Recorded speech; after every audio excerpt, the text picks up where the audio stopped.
Un saluto a tutti e a tutti, benchattati e benchatats, le pozdrav sem in dobrodošli, guten tag und willkommen, buon pomeriggio e benvenuti a quella che è la tavola rotonda di quest'oggi, inserita in un progetto che ha lo stesso titolo, tavola rotonda dal titolo Europa, quale futuro? Che si inserisce tra l'altro in un progetto che è stato avviato già la settimana passata e che si concluderà tra qualche giorno, che oltre a questo nostro incontro di oggi prevede anche 4 trasmissioni radiofoniche. 3 le abbiamo fatte nei giorni scorsi su Radio Onde Furlane, faremo anche la quarta per chi vorrà ascoltarci in diretta il 29, domani 29 gennaio, domani mattina alle 8:30, oppure poi in replica come già sapete venerdì 30 alle 17, sabato 30 alle 17:30 o domenica 31 alle 10 del mattino. Europa quale futuro è un progetto che vede collaborare il Centro di Documentazione Europea Guido Comessati dell'Università di Udine, il Centro di Documentazione Europea dell'Università di Trieste, la cooperativa Informazione Friulana, per fare e condividere qualche ragionamento sul presente e sul futuro dell'Unione Europea e più in generale sul futuro dell'Europa e più in generale, o se vogliamo anche più in particolare, sul futuro di tutti quanti noi, di ciascuno di noi, essendo in questo contesto inseriti. L'iniziativa è sostenuta dalla rappresentanza in Italia della Commissione Europea, un'iniziativa che si propone appunto di mettere in comune elementi di conoscenza sull'attualità e sul futuro dell'Europa, ha lo scopo anche di promuovere una certa consapevolezza, se vogliamo dire una cittadinanza europea responsabile e cosciente, e quindi una partecipazione civica al presente e quindi anche al futuro dell'Europa. Quest'oggi ci confronteremo su diversi aspetti che riguardano la realtà dell'Europa, in particolare dell'Unione Europea, parlando sia di questioni economiche, di questioni sociali, di diritti, di cittadinanza, di ambiente, di rapporti tra l'Europa e il resto del mondo e di rapporti all'interno dell'Unione Europea, tra stati, tra regioni, tra territori, tra comunità. Con Claudio Cressati, responsabile scientifico del Centro di Documentazione Europea Guido Comessati dell'Università di Udine, che all'Università di Udine, in particolare al Dipartimento di Scienze Giuridiche, è docente di Storia delle Dottrine Politiche, con Stefano Amadeo, responsabile scientifico del Centro di Documentazione Europea di Trieste, dell'Università di Trieste, e all'Ateneo Triestino docente di diritto dell'Unione Europea, con Elisabetta Bergamini, che all'Università di Udine insegna diritto internazionale, con Fabio Spitaleri, docente di diritto dell'Unione Europea all'Università di Trieste, e con Stefano Pilotto del MIB Trieste School of Management, nonché docente di storia e politiche dell'integrazione europea all'Università di Udine all'interno del Master Euro Culture. Ciascuno di loro ci fornirà elementi di conoscenza e di riflessione sulle tematiche del presente e del futuro dell'Europa e in particolare dell'Unione Europea.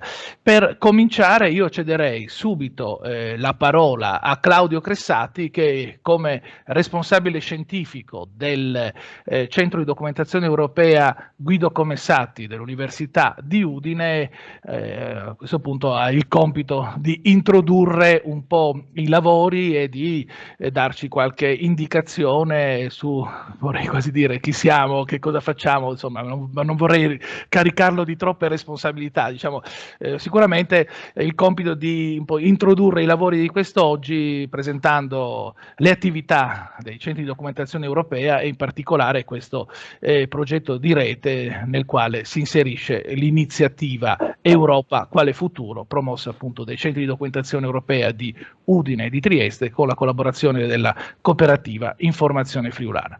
La parola a Claudio Cressati e buon pomeriggio a tutti quanti noi. Buon pomeriggio anche da parte mia, spero che mi sentiate bene.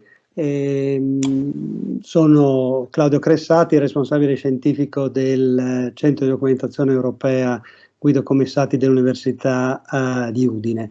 Un'iniziativa, quella di oggi, che vede assieme i due CDE degli Atenei di Udine e di Trieste per un progetto comune. Innanzitutto, cosa sono i CDE?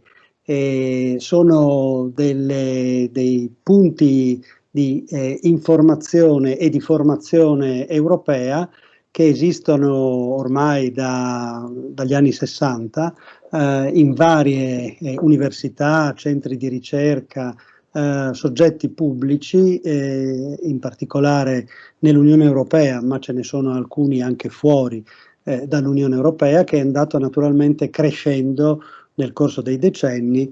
L'obiettivo dei CDE è sempre stato quello di fornire elementi di conoscenza sul processo di integrazione europea, innanzitutto all'interno delle università, ma anche fuori dalle università, avendo come target sia le comunità accademiche sia la società nel suo complesso.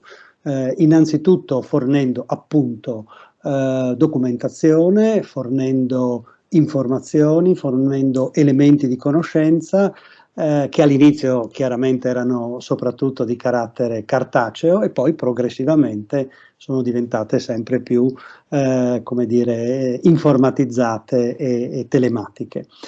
Anche se hanno sempre mantenuto un rapporto con la base, come dire, cartacea, perché normalmente sono inseriti all'interno dei sistemi bibliotecari dei vari atenei. Il CDE dell'Università di Trieste è nato molto presto, già negli anni 60 e poi crescendo negli anni 70. Il CDE dell'Università di Udine è nato più recentemente, una dozzina d'anni fa. Complessivamente in Italia ci sono 52 centri di documentazione europea che nel corso degli anni hanno avviato, oltre alle attività che hanno sviluppato singolarmente, anche delle iniziative comuni, appunto i cosiddetti progetti di rete, in cui appunto tutti o quasi i CDE partecipano su tematiche condivise, decise assieme, con il sostegno anche della rappresentanza in Italia della Commissione europea. In particolare negli ultimi anni i CDE hanno concentrato queste attività di rete anche in un arco temporale limitato e deciso assieme, 1, 2, 3 settimane in cui su un certo tema tutti i CDE sviluppano questi approfondimenti.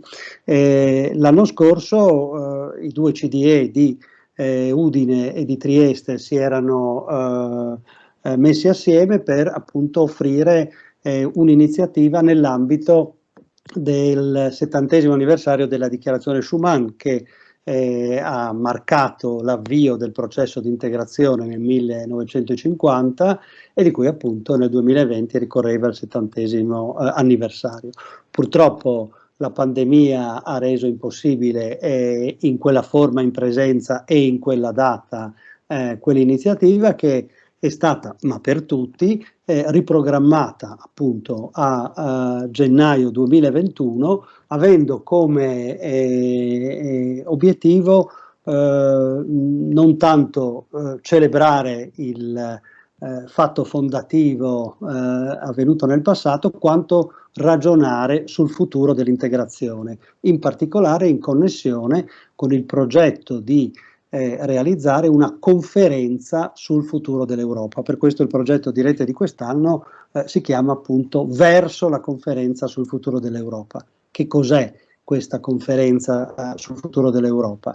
È un'iniziativa lanciata nel 2019, all'inizio del 2019, dal presidente francese Emmanuel Macron e poi fatta propria all'indomani delle elezioni europee del Parlamento europeo di maggio e dell'avvio della nuova commissione presieduta da Ursula von der Leyen, proprio dalla Presidente della Commissione, con l'obiettivo di mettere insieme innanzitutto le principali istituzioni dell'Unione Europea, Parlamento, Commissione, Consiglio, ma poi anche la società europea nel suo complesso, i cittadini europei, anche in termini di apporti singoli e di apporti da parte di realtà organizzate, per ragionare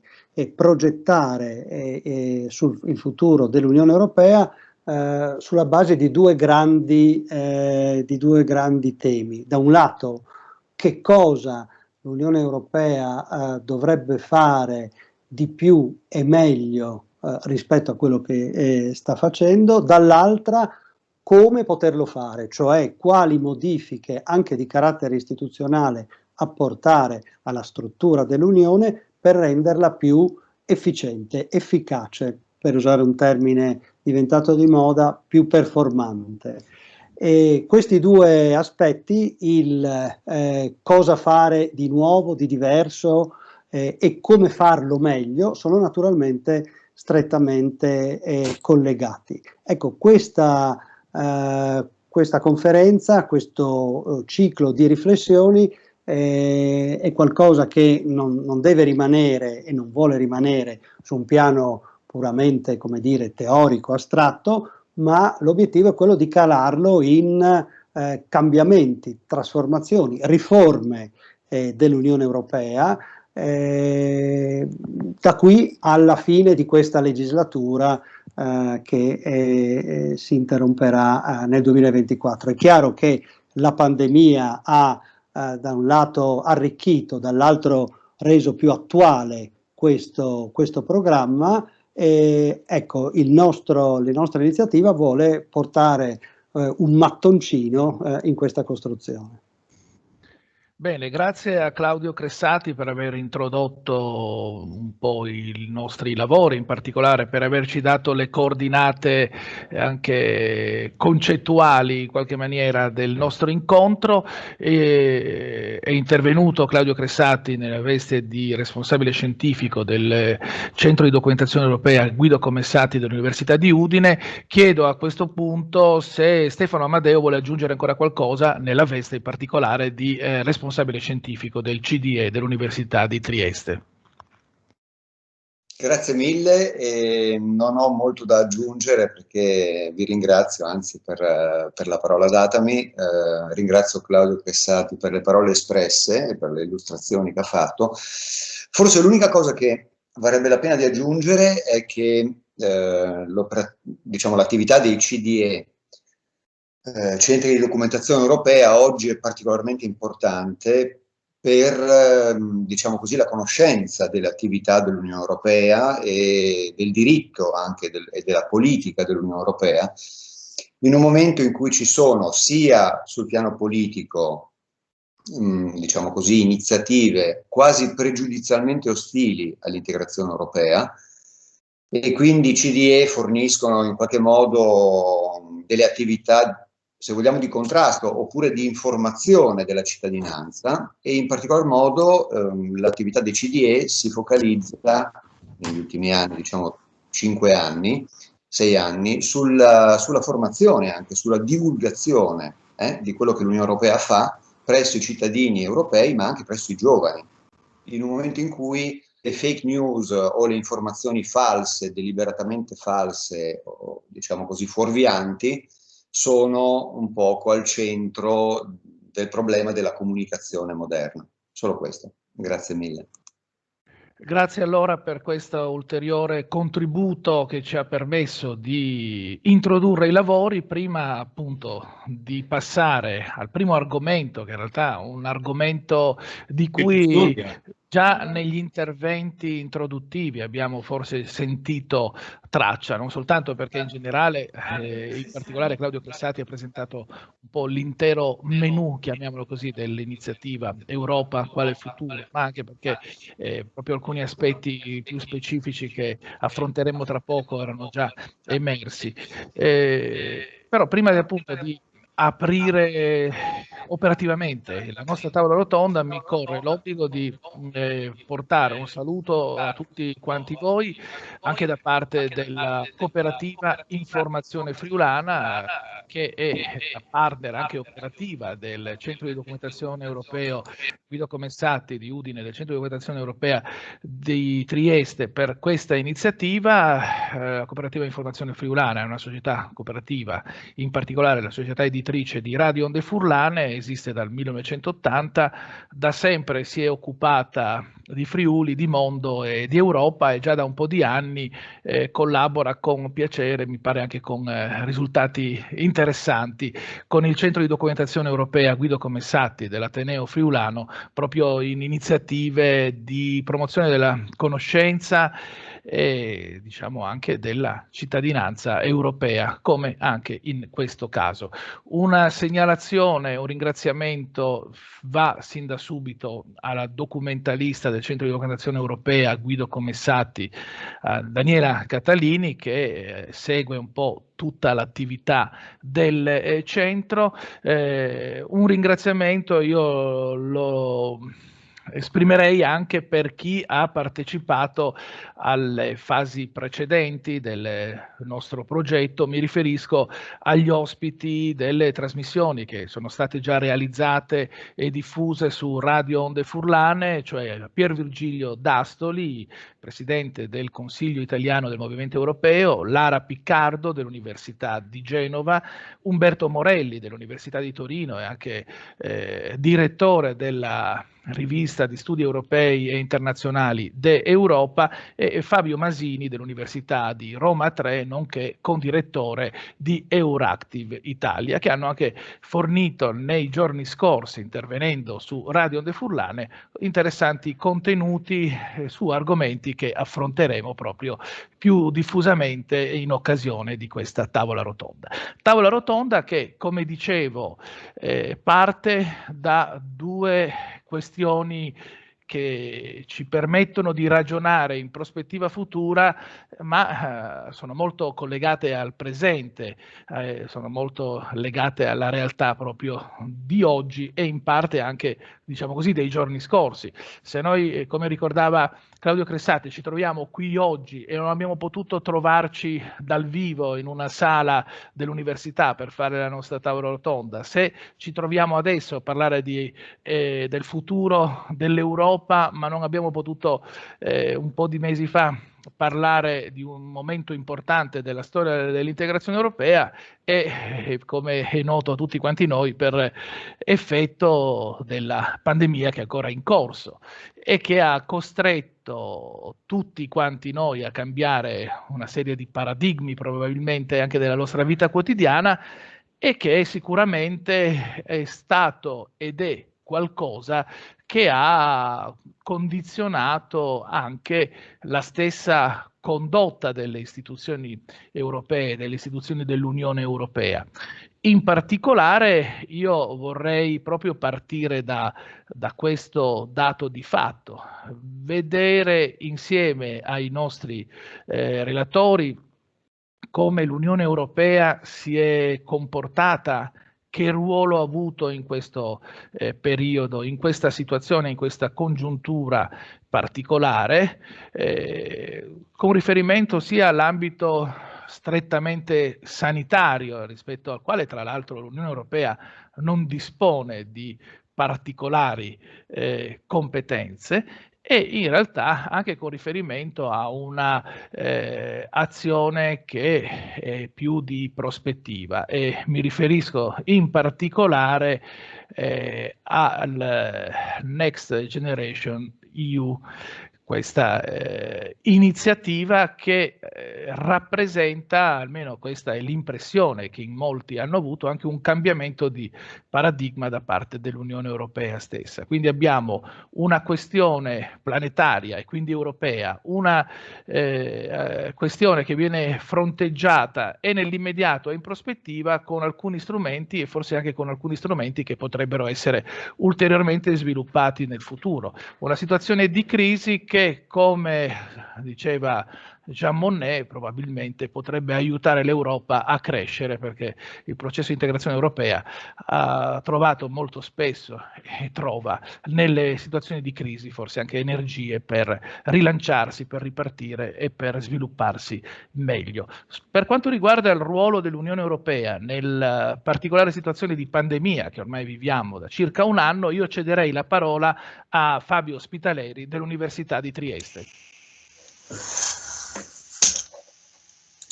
Ci sono, buongiorno a tutti, credo che mi vediate e mi sentiate. Intanto voglio dire che sono molto felice di partecipare a questa tavola rotonda e di collaborare con i colleghi Cressati, Bergamini e Pilotto, oltre che ovviamente con il collega Amadeo, con il quale ho occasione di lavorare sostanzialmente fianco a fianco tutti i giorni. Ringrazio anche Marco Stolfo perché è riuscito a mettere in ordine le decine di sollecitazioni e di come dire, spunti che noi gli abbiamo dato in una scaletta per questo incontro, devo dire, molto interessante.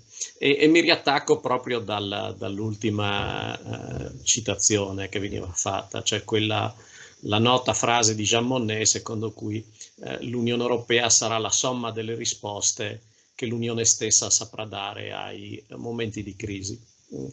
In effetti, benché, come dire, l'ultima crisi che si affronta sembri sempre la più difficile e quella come dire, che solleva maggiori ostacoli, in realtà bisogna partire dalla consapevolezza che tutto il processo di integrazione europea è costellato da crisi e l'Unione Europea, così come la conosciamo oggi, è proprio il frutto della sedimentazione delle iniziative di volta in volta adottate dagli Stati membri e in una certa misura dalle istituzioni dell'Unione per superare quelle crisi.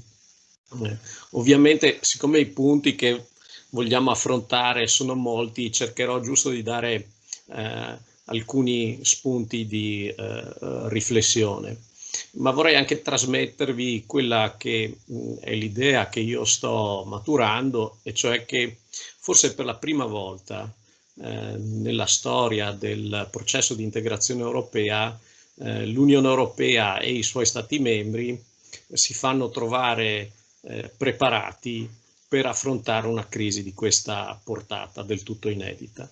O forse per sfumare questo giudizio non si fanno trovare del tutto impreparati.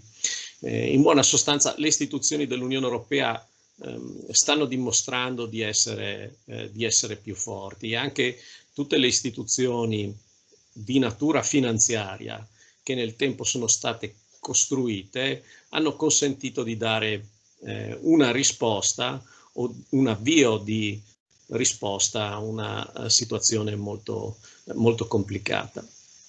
Diciamo che se vogliamo fare un focus su quelli che sono stati i principali interventi dell'Unione Europea in questo momento di pandemia, possiamo individuare diciamo, tre ambiti. Uno è appunto quello del sostegno finanziario agli Stati membri. Chi più chi meno, tutti in grave difficoltà in questo momento. Ma su questo punto poi rimetto la palla al professor Amadeo che affronterà il tema. Mi concentrerò invece sugli altri due principali interventi. Il primo è stato quello di coordinare le misure restrittive prese dagli Stati membri al fine di garantire la sopravvivenza del mercato comune. Noi tutti abbiamo visto che nel marzo dello scorso anno si è creata una situazione molto delicata, perché spinti dal timore della veloce diffusione del virus, tutti gli Stati membri hanno sostanzialmente ripristinato i controlli alle frontiere interne. Per noi che viviamo in questa regione diciamo, sono state scene inedite, quelle ad esempio delle barriere New Jersey che apparivano ai valichi tra la Slovenia e Italia. Per chi ha visto quelle immagini o per chi le ha vissute direttamente, no? Questi sbarramenti al valico Casarossa di Gorizia sono sicuramente un'immagine che farà storia quando fra qualche decennio ripercorreremo questi momenti. O ancora, ecco, pensate, queste situazioni sono riprodotte in tutti gli Stati membri con l'impossibilità di spostarsi da uno Stato all'altro, con immagini di code chilometriche dei tir che trasportavano merci bloccati alle frontiere. O ancora, se fate mente locale, nel mese di marzo si sono verificati fatti forse ancora più gravi e che hanno ancora più colpito l'opinione pubblica, come quelli di comportamenti di Stati membri che si accaparravano in dogana dispositivi medici destinati ad altri Stati membri, no? È piuttosto noto questo, diciamo, incidente così molto spiacevole delle autorità della Repubblica Ceca, che hanno sostanzialmente confiscato molto materiale sanitario destinato all'Italia. Non solo, quello è stato un momento in cui ogni Stato membro andava un po' per la sua strada e quindi, per quanto restrittivi, poi i provvedimenti adottati si rivelavano inefficaci. Se voi fate mente locale, l'Italia a marzo fu il primo paese che bloccò i voli di provenienza dalla Cina, però fu sostanzialmente uno dei pochi paesi europei a farli, quindi quel blocco era facilmente aggirabile perché le persone provenienti dalla Cina facevano scalo in un altro paese europeo e poi entravano in Italia. Ecco, in questa situazione molto delicata, molto complessa, soprattutto la Commissione europea ha cercato di adottare tutta una serie di misure di coordinamento volte a consentire la libera circolazione delle merci e tra queste soprattutto dei dispositivi sanitari, a garantire la libera circolazione tra Stati membri del personale e degli operatori sanitari, a garantire la libera circolazione dei lavoratori trasfrontalieri. Non solo, l'Unione Europea ha anche coordinato, devo dire in maniera piuttosto efficace, le misure per il controllo degli ingressi e per il blocco in alcuni casi dei viaggi da paesi terzi. Questi sono stati dei provvedimenti fondamentali, sostanzialmente delle misure di coordinamento, perché poi l'adozione concreta delle misure è spettata ai singoli Stati membri, ma che hanno risolto una situazione molto molto delicata che poteva portare alla vera e propria paralisi delle filiere di produzione negli Stati membri. Il secondo campo di intervento sul quale mi vorrei focalizzare, che è di stretta attualità, e lo farò in poche parole, ha riguardato il coordinamento delle iniziative degli Stati membri per la tutela della salute pubblica.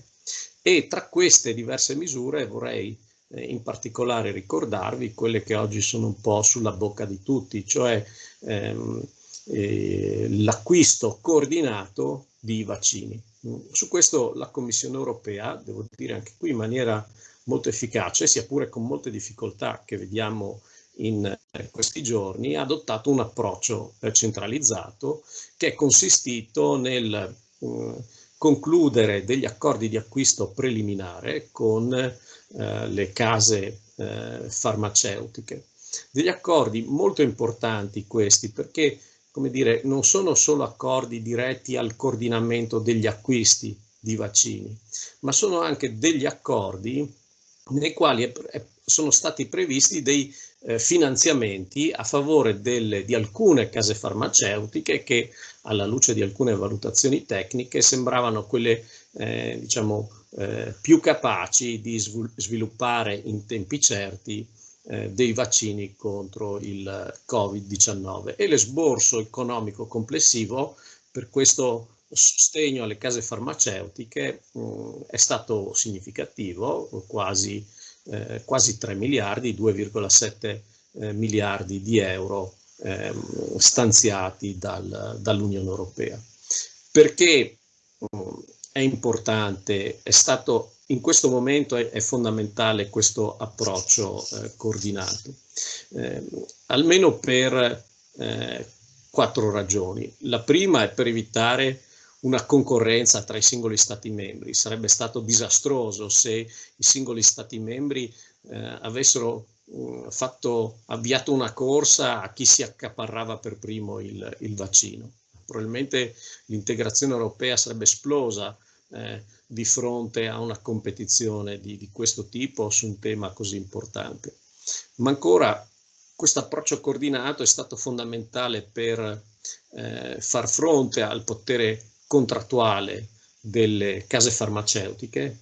È evidente che di fronte a una situazione in cui tutti gli stati sono alla ricerca di vaccini efficaci, le case farmaceutiche hanno un peso contrattuale molto forte, lo stiamo vedendo anche in questi giorni. È chiaro che un approccio coordinato fra tutti i paesi europei consente, così dire, di fare muro compatto di fronte alle case farmaceutiche.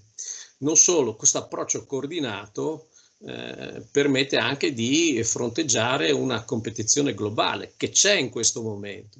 In questo momento c'è la corsa all'accaparramento del vaccino, c'è anche il sospetto che stati più forti, stati più ricchi stiano mettendo sul piatto mezzi maggiori per accaparrarsi il vaccino a scapito di altri stati membri.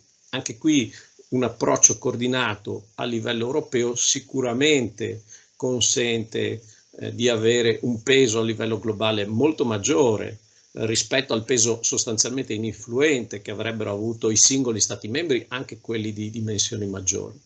Questo approccio coordinato, non nell'immediato ma in prospettiva, avrà un'importanza anche sotto il profilo della solidarietà globale, perché è già previsto in questi accordi di fornitura che una volta, diciamo così, risolta la situazione a livello europeo, cosa che non è proprio dietro l'angolo, come tutti vediamo, le dosi in eccedenza che l'Unione Europea, i singoli stati dell'Unione Europea avranno acquistato potranno essere come dire,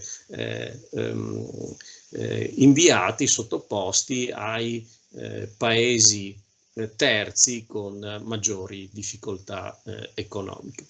Ecco, questi due aspetti sono due aspetti centrali in questo momento per la vita dei cittadini dell'Unione Europea e sono interventi molto significativi proprio a dimostrazione di quella idea iniziale che ho detto all'inizio, cioè che forse per la prima volta l'Unione Europea è riuscita a non farsi trovare impreparata di fronte a una crisi di questa portata. Bene, per questo giro credo di aver detto abbastanza. Bene, allora grazie a Fabio Spitaleri che ci ha permesso di fotografare un po' la situazione attuale, mettendo in realtà altresì in evidenza appunto questo per certi versi elemento di novità, secondo almeno una certa vulgata che spesso quell'informazione che normalmente è fatta a livello statale con un approccio nazionale è più o meno esplicitamente nazionalista, normalmente ci racconta l'Unione Europea che è un qualcosa, un qualcuno che ci obbliga a fare delle cose o a non farle, che è molto attenta alla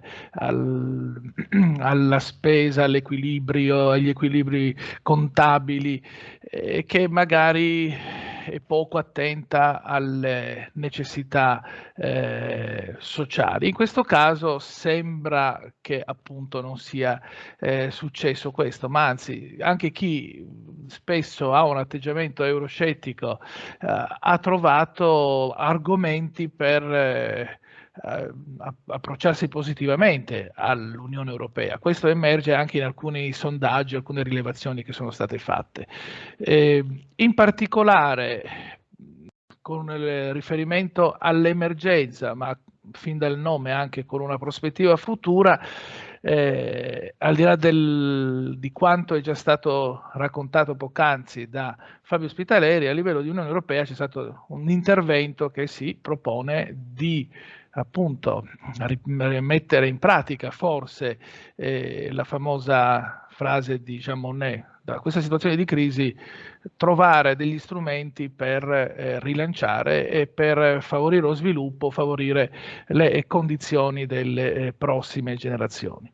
Quindi Next Generation EU, un'azione che può essere interpretata come per certi versi qualcosa di nuovo, per altri versi forse neanche così tanto, però magari di questo può dirci di più Stefano Amadeo, a cui cedo subito la parola. Grazie Marco, grazie Fabio dell'introduzione molto ampia e illuminante anche, devo dire. E mi limito a dire soltanto due parole. Diciamo il prisma dell'Unione Europea, Stati membri coinvolti dalla crisi, istituzioni dell'Unione specializzate con competenze limitate, coinvolte anch'esse dalla crisi, e la reazione che c'è stata. Sotto il profilo finanziario, diciamo, anzi finanziario ed economico, mi fa piacere ricordare appunto le due iniziative. Una è molto nota, i telegiornali ne parlano e anche i radiogiornali quasi quotidianamente, questo Next Generation EU, un fondo diciamo di resilienza per reagire alla crisi e per rilanciare un pochino l'economia e anche per così dire gli assetti civici e sociali dei vari stati membri, delle società dei vari stati membri. Un regolamento approvato dalle istituzioni politiche europee, no? Con la Commissione come promotrice a fine dicembre dell'anno scorso. Un quadro pluriennale di interventi. Tutti quanti noi sappiamo che importa, diciamo, interventi finanziari di grande respiro, che però non sono dei diritti di accesso degli Stati membri, cioè gli Stati membri sono dei diritti condizionati, devono, per beneficiare di questi fondi, presentare dei programmi secondo delle logiche verdi, delle logiche di digitalizzazione, eccetera, che la Commissione e le autorità politiche europee hanno previamente inquadrato, no?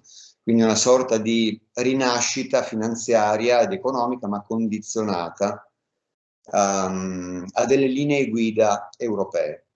Bene, questo programma, è inutile parlarne in dettagli adesso, se ne discute appunto ampiamente, però è utile ricordare che è una sorta di piano Marshall, diciamo, della crisi pandemica, però un piano Marshall che, a differenza del piano, diciamo, statunitense del 1947, è un piano autogenerato dall'Unione Europea e esprime anche, diciamo, importanti considerazioni di solidarietà fra Stati membri. È un piano che durerà diversi anni e che però ha, diciamo, una dimensione anche proattiva in qualche modo, quindi non soltanto di, come dice il titolo del regolamento, di resilienza, quindi di resistenza a una crisi sopravvenuta e imprevista, imprevedibile, ma anche di rilancio, diciamo, di un futuro dalla crisi, a partire da una crisi ormai più che annuale che tutti quanti noi possiamo constatare ogni giorno. A fianco di questo progetto Next Generation EU c'è però un'altra dimensione, questa invece difensiva, direi, non tanto proattiva quanto difensiva, dalle conseguenze della crisi, e sono le conseguenze che interessano più da vicino forse i cittadini europei, ovvero in sostanza le ricadute economiche dei vari provvedimenti di contenimento che gli Stati membri hanno adottato in questi mesi, a vario titolo, con ritmi diversi, con tempistiche e intensità diverse, però tutti gli Stati membri sono ricorsi alla paralisi, diciamo, della circolazione delle persone in varie misure, con varie entità. Ebbene, diciamo, per sostenere le amministrazioni centrali dei vari stati o anche locali, quindi si intende regionali, comunali, eccetera, la Banca Centrale Europea ha varato quasi nel silenzio dei media un importantissimo piano, noto come nell'acronimo diciamo in inglese PEPP, quindi un programma di acquisto delle attività dei titoli di debito pubblico, diciamo, emessi obbligazionari, emessi dai vari agenti pubblici europei, statali, infrastatali, che ha permesso a questi agenti di liberare risorse, di non convertirle in pagamento di debiti, ma di liberare risorse da adibire poi al sostegno delle attività economiche e sociali, per esempio sanitarie, all'interno degli stessi Stati membri. Questo progetto, questo programma, anzi, perché si è realizzato, già in corso di realizzazione, durerà fino al marzo del 2022, questo PEPP, è uno strumento estremamente importante per garantire la stabilità dei mercati finanziari, ma anche delle imprese e diciamo dei lavoratori dai rischi economici determinati dalla pandemia, e ammonta a ben 1.860 miliardi di euro che la Banca Centrale Europea, come organismo tecnico, quindi l'Unione Europea agisce secondo queste sensibilità settoriali, che coniuga però in un'azione coordinata, no? Complessiva su base europea, e la Banca Centrale Europea l'ha fatta partire, e mi piace ricordare nella decisione che l'ha lanciato del marzo del 2020, quindi molto tempestiva, e la Banca Centrale Europea dice lo shock economico determinato dalla pandemia è uno shock estremo che non si era mai visto a memoria d'uomo, ed esige una reazione ambiziosa, coordinata e urgente. Quindi un organismo tecnico, ma con potestà molto importanti evidentemente di governo della moneta, è intervenuto a sostenere le amministrazioni pubbliche e anche la stabilità dei mercati bancari e finanziari. Questa reazione difensiva poi non è immediatamente percepibile forse dai cittadini, e dipende anche, come diceva anche prima Fabio Spitaleri, dalla capacità degli Stati membri di trasmettere, no, queste diciamo, iniezioni di moneta nella realtà economica e sociale propria di ciascun paese, quindi le reazioni poi sono diverse.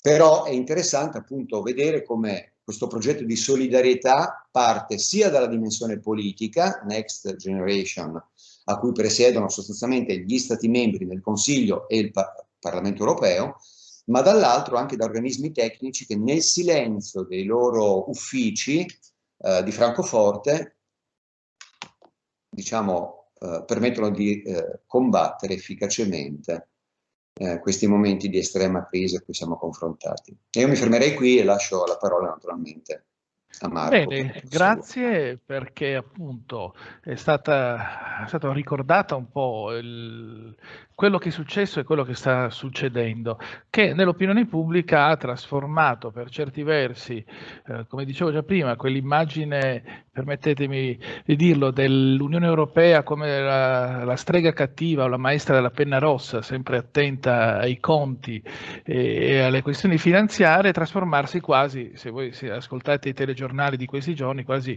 in una befana, in un Babbo Natale che regala, tra virgolette, soldi a tutti, anche per un rilancio dell'intera situazione sociale ed economica dei vari Stati membri. Al di là di questa immagine che evidentemente è un po' caricaturale, qualcosa è cambiato, c'è da domandarsi se questo cambiamento è soltanto emergenziale, una risposta al presente per il futuro più o meno immediato, o se c'è anche la prospettiva di avanzare lungo la strada, per esempio, della mutualizzazione del debito, della spesa pubblica, per degli interventi che uno potrebbe definire, tra virgolette, europei. Proviamo a parlarne con Stefano Pilotto, se su questi argomenti ha qualcosa da aggiungere a quanto già detto da Fabio Spitaleri e da Stefano Amedeo. Grazie Marco Stolfo, grazie Claudio per l'invito a questa interessante riunione. Buongiorno a tutti cari docenti e studenti e interessati ai destini dell'Europa. Certo, molto brevemente, nei 7 minuti che ci vengono attribuiti, vorrei riassumere la questione politica e poi cercare di dimostrarla con la questione legata appunto agli interventi di natura economica, per capire grosso modo dove va l'Unione Europea. Cioè i giovani e anche i meno giovani si chiedono dove va l'Unione Europea, che cosa farà, quali grandi misure prenderà l'Unione Europea. Noi abbiamo di fronte a noi uno spazio in cui oggi operano 27 paesi.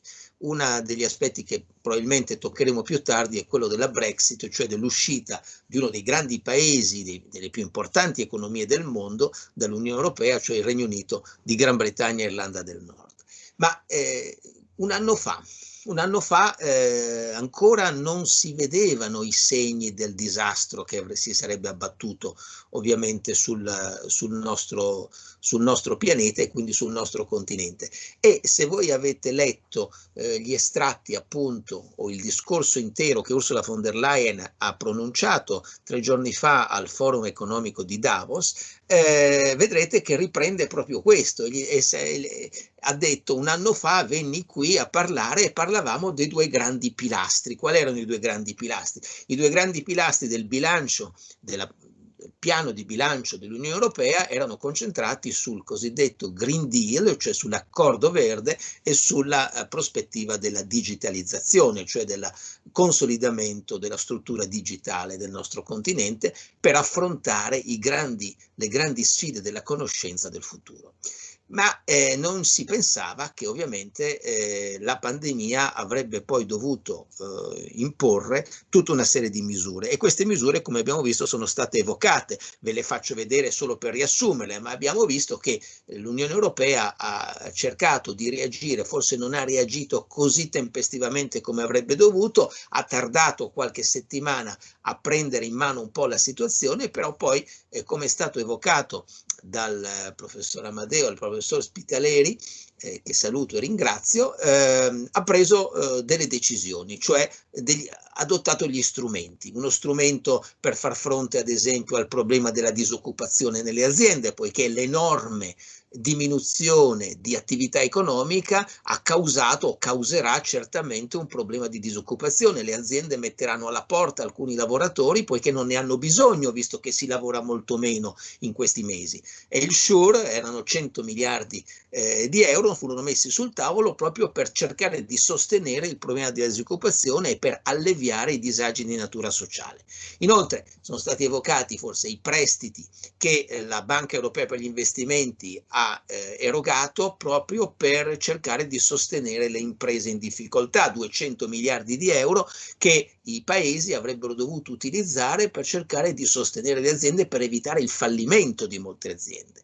Poi si è parlato moltissimo di questo meccanismo di stabilità europeo, il MES, che come sapete tra l'altro è al centro di tutti i dibattiti anche della politica interna italiana, è uno degli elementi che hanno addirittura causato l'attuale crisi di governo, non l'unico per carità, ma anche il MES, come sapete, è intervenuto. Si usa, non si usa? Noi sappiamo che il MES venne utilizzato, venne creato nel 2011 dopo la enorme crisi economica finanziaria che scoppiò nel 2008, e di fronte alla terribile crisi della Grecia si cercò, e non solo della Grecia allora, ma anche Portogallo, Irlanda, Spagna e parzialmente probabilmente anche Italia ovviamente, si creò uno strumento per sostenere un paese che era sull'orlo del fallimento, e quindi venne creato questo MES, ma il MES prevedeva anche poi una grande dipendenza del paese che si avvaleva di questi fondi di fronte alle autorità, la famosa troica, che doveva controllare da vicino l'utilizzo dei fondi che arrivavano. Per cui in Italia, per mantenere un po' di indipendenza, qualcuno disse: non vogliamo il MES perché vogliamo poter disporre a nostro piacimento dei fondi che ci arriveranno da Bruxelles.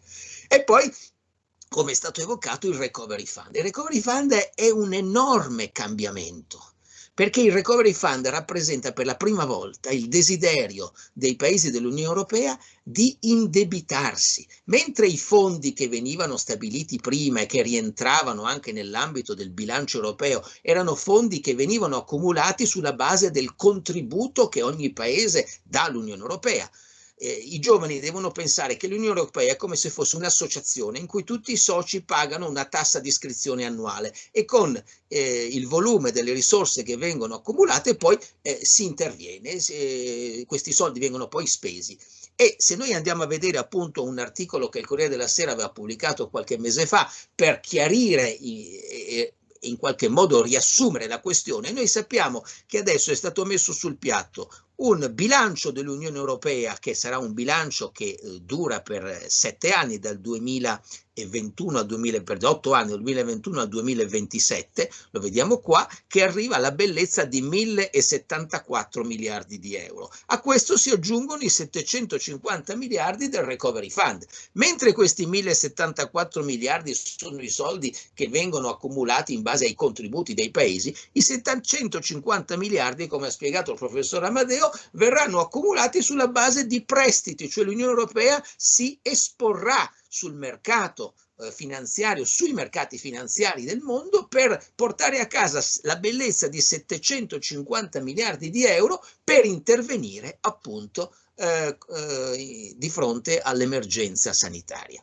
Poi ci sono stati fatti i vari calcoli quanto spetterà all'Italia. Quello che è importante è che di questi 750 miliardi alcuni saranno erogati sotto forma di prestiti agevolati, quindi a tasso di interesse agevolato, non molto alto, e altri saranno veri e propri trasferimenti, cioè li potremmo chiamare doni. Attenzione, cosa vuol dire doni? Su questo ritorniamo alla questione del piano Marshall che venne erogato dagli Stati Uniti d'America nel 1947, dopo la Seconda Guerra Mondiale. Allora quelli furono appunto considerati doni, cioè gli Stati Uniti messero sul piatto 13 miliardi di dollari da essere distribuiti per i paesi che uscivano distrutti dalla Seconda Guerra Mondiale. Questi doni in realtà erano un investimento da parte degli Stati Uniti d'America per riavviare l'economia del mondo, ed era importante riavviarla perché gli Stati Uniti d'America non potevano da soli riavviare l'economia del mondo. In questo momento il Recovery Fund, questi doni, non è che siano doni in realtà a fondo perduto, lo sono in parte, ma in realtà tutti questi soldi dovranno essere da noi tutti restituiti, e quando dico noi tutti intendo tutti e 27 i paesi dell'Unione Europea, i quali fra circa 30-40 anni restituiranno questi fondi che saranno stati presi in prestito per ovviamente obbedire alla nozione stessa di prestito. Però all'Italia dovrebbero arrivare circa più di 81 miliardi di euro sotto forma appunto di trasferimenti. Quindi questo è il grande dibattito che in questo momento si sta sviluppando. Come possiamo utilizzare tutti questi soldi? I soldi non è che ci verranno regalati così, messi sul tavolo. Noi dovremo presentare tutta una serie di progetti concreti che ci permetteranno ovviamente poi di ricevere da Bruxelles questi fondi. Allora i governi sono impegnati in questo momento. E il governo italiano in questo momento è impegnato altamente in questo, però c'è anche la crisi di governo che ovviamente non facilita questo importantissimo ruolo del governo di fronte a Bruxelles. Ora ritorniamo alla domanda che il dottor Stolfo mi ha posto, e cioè si tratta di una nuova anche grande azione politica. La risposta è certamente sì. È una nuova grande azione politica, perché è sempre la politica che precede l'economia, è la politica che prende le decisioni anche in ambito economico, ma molte volte è l'economia che influenza la politica. Ora, qual è il grande punto di svolta di quest'anno e perché il discorso di Ursula von der Leyen tocca nel vivo soprattutto i giovani? perché Ursula von der Leyen è stata sensibile anche al richiamo della grande componente giovanile sulla protezione dell'ambiente. Oggi noi, se andate a leggere tutto il programma della Unione Europea per quanto riguarda appunto il bilancio e il grande Green Deal, che cos'è il Green Deal? È una sfida per il futuro. Cioè se noi andiamo a vedere ad esempio molto rapidamente le parole che ha pronunciato ancora Ursula von der Leyen l'altro ieri al forum di Davos, noi ci rendiamo conto del fatto che lei ha ripetuto tutto questo. Ha detto innanzitutto che dobbiamo, come tutti dicono, iniziare con un grande reset, cioè ricominciare da zero. Dobbiamo imparare dalla crisi e dobbiamo in questo senso reagire a questa crisi. E poi ovviamente è arrivata sul Green Deal e ha detto noi vogliamo che l'Europa sia, e questa era la grande sfida prima ancora che scoppiasse la pandemia, noi vogliamo che il nostro continente raggiunga la neutralità climatica entro il 2050. Quindi nei prossimi 30 anni dobbiamo operare dei cambiamenti a livello soprattutto di energia per ridurre le emissioni di CO2, per ridurre il riscaldamento climatico del pianeta, perché il riscaldamento climatico del pianeta ovviamente non fa altro che incidere negativamente anche sulla produzione. Pensate alla produzione agricola, pensate all'aumento dei deserti, pensate alla scarsità di acqua. Voi tutti vivete anche qui nel nord-est dell'Italia. Abbiamo due grandi fiumi, uno si chiama Isonzo e l'altro si chiama Tagliamento. Lo avete mai attraversati e avete visto che questi fiumi sono completamente secchi? Ma come mai? Perché a monte utilizzano l'acqua per l'agricoltura, perché l'acqua anche qui dove piove molto a volte l'acqua non è sufficiente. Immaginatevi nei grandi territori in cui invece l'acqua scarseggia. Quindi siamo di fronte ad una svolta epocale, affascinante, in cui l'Unione Europea vuole essere all'avanguardia nel mondo in questo momento e vuole cercare di segnare la strada che verosimilmente verrà seguita anche da altre grandi organizzazioni. Pensiamo a Mercosur nell'America Latina, pensiamo ad altre organizzazioni che esistono in Asia come l'ASEAN. Ci saranno altre organizzazioni che seguiranno questo straordinario indirizzo che l'Unione Europea con la nuova Commissione ha assegnato. E quindi ci troviamo di fronte ad un bellissimo dibattito e questo è il motivo per il quale oggi siamo qui a discuterne. Grazie e poi riprendiamo questi argomenti. Bene, grazie mille anche a Stefano Pilotto che ci dà anche lancia anche un messaggio appunto di speranza, mettendo proprio in evidenza come dalla Commissione europea ci sia una volontà di fare una politica europea per l'Europa, e toccando il tema che poi riprenderemo più tardi dell'ambiente, della sostenibilità ambientale, dello sviluppo sostenibile, insomma non riguarda solo l'Europa ma riguarda il mondo intero. A questo punto voltiamo pagina, cambiamo argomento e parlando di presente, parlando di futuro, parliamo di qualcosa di cui spesso e volentieri tutti noi parliamo, ma che spesso e volentieri come persone ci dimentichiamo concretamente o abbiamo ancora difficoltà a capire concretamente di che cosa si tratta. Di che cosa sto parlando? Della cittadinanza europea. Di questo tema abbastanza complesso, che però per l'occasione del nostro incontro definiremo un po' in termini teorici generali, ma faremo riferimento in particolare poi ai diritti fondamentali nell'Unione Europea, riprendendo anche una frase di Umberto Morelli dell'Università di Torino, che l'altro giorno a Radio De Furlane diceva: l'identità dell'Europa è la carta dei diritti fondamentali dell'Unione Europea, e anche questo metto in comune con tutti quanti noi adesso proprio su questo tema. E poi anche le forme di partecipazione civica, per esempio l'iniziativa dei cittadini europei prevista dal Trattato di Lisbona, che è stata già in qualche modo, tra virgolette, utilizzata da cittadini europei che hanno chiesto all'Europa di fare l'Europa, che hanno chiesto all'Unione Europea di intervenire su alcune questioni vicine alla vita di tutti i giorni di noi europei, noi cittadini europei. Di tutto questo tra realtà attuale e prospettive future può parlarci Elisabetta Bergamini. Allora, grazie mille, intanto buon pomeriggio a tutti, grazie per avermi coinvolto in questa interessante tavola rotonda. Io cercherò di essere breve e di lanciare sul tavolo alcune considerazioni, come è stato detto, sul tema della cittadinanza europea e sul tema dei diritti fondamentali. Allora, di cittadinanza in realtà credo che più o meno tutti qualcosa abbiamo sentito dire, perché di cittadinanza europea si parla già dal Trattato di Maastricht, diritti collegati alla cittadinanza, l'idea di creare un'identità europea in realtà nasce addirittura già molto prima.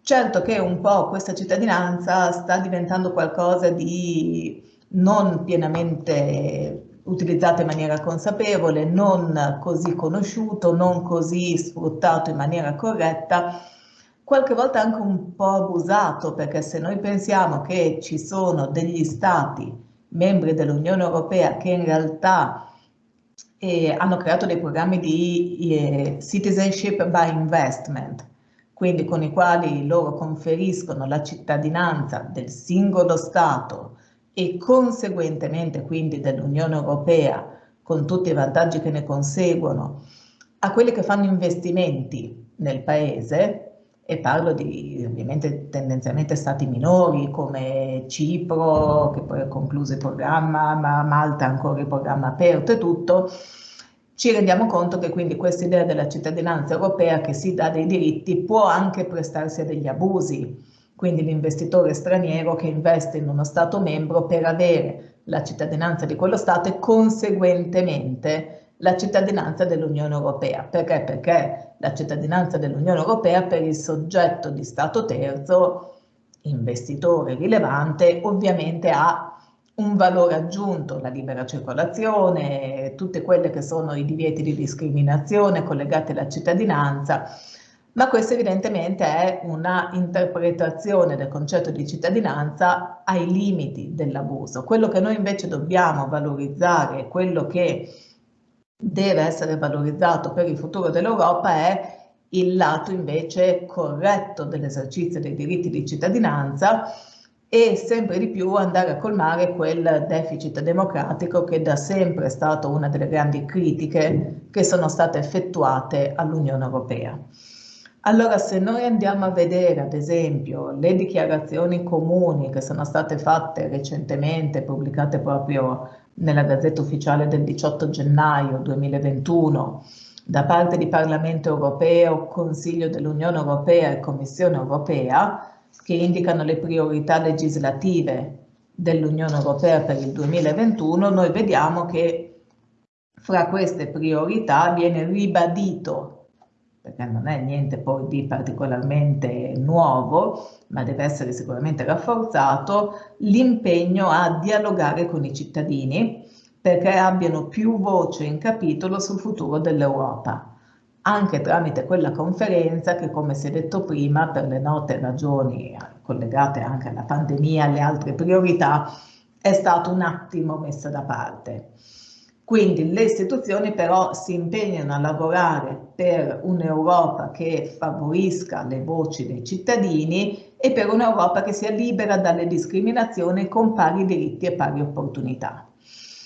Allora, ad esempio, collegato a questo, può essere interessante valutare a un po' di anni dall'inizio dell'applicazione di questo principio quella che è l'iniziativa dei cittadini europei, cioè quella possibilità che è stata data grazie al Trattato di Lisbona per i cittadini europei di sollecitare un intervento di iniziativa legislativa per parte della Commissione europea. Questa è un'opzione che può essere posta in essere, quindi una strada alternativa al percorso legislativo ordinario, con la quale, grazie al coinvolgimento di un numero minimo che è di 1 milione di cittadini che rappresentino, cioè che abbiano provenienza, intesa come stati di residenza, di almeno 7 stati membri, questi possono appunto con queste raccolte di iniziativa popolare andare a promuovere l'elaborazione di nuovi testi normativi. Noi abbiamo al momento 6 iniziative che sono state portate avanti, arrivate diciamo alla fase finale, quindi di soddisfare tutti i requisiti all'interno dell'Unione Europea. In realtà purtroppo ecco, questa è una strada che non sempre ha portato a delle soddisfazioni per i cittadini che hanno caldeggiato queste proposte di iniziativa popolare.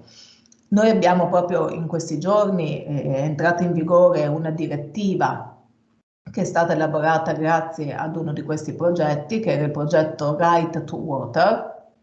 La direttiva è entrata in vigore adesso il 12 gennaio, gli Stati hanno 2 anni di tempo per dare attuazione.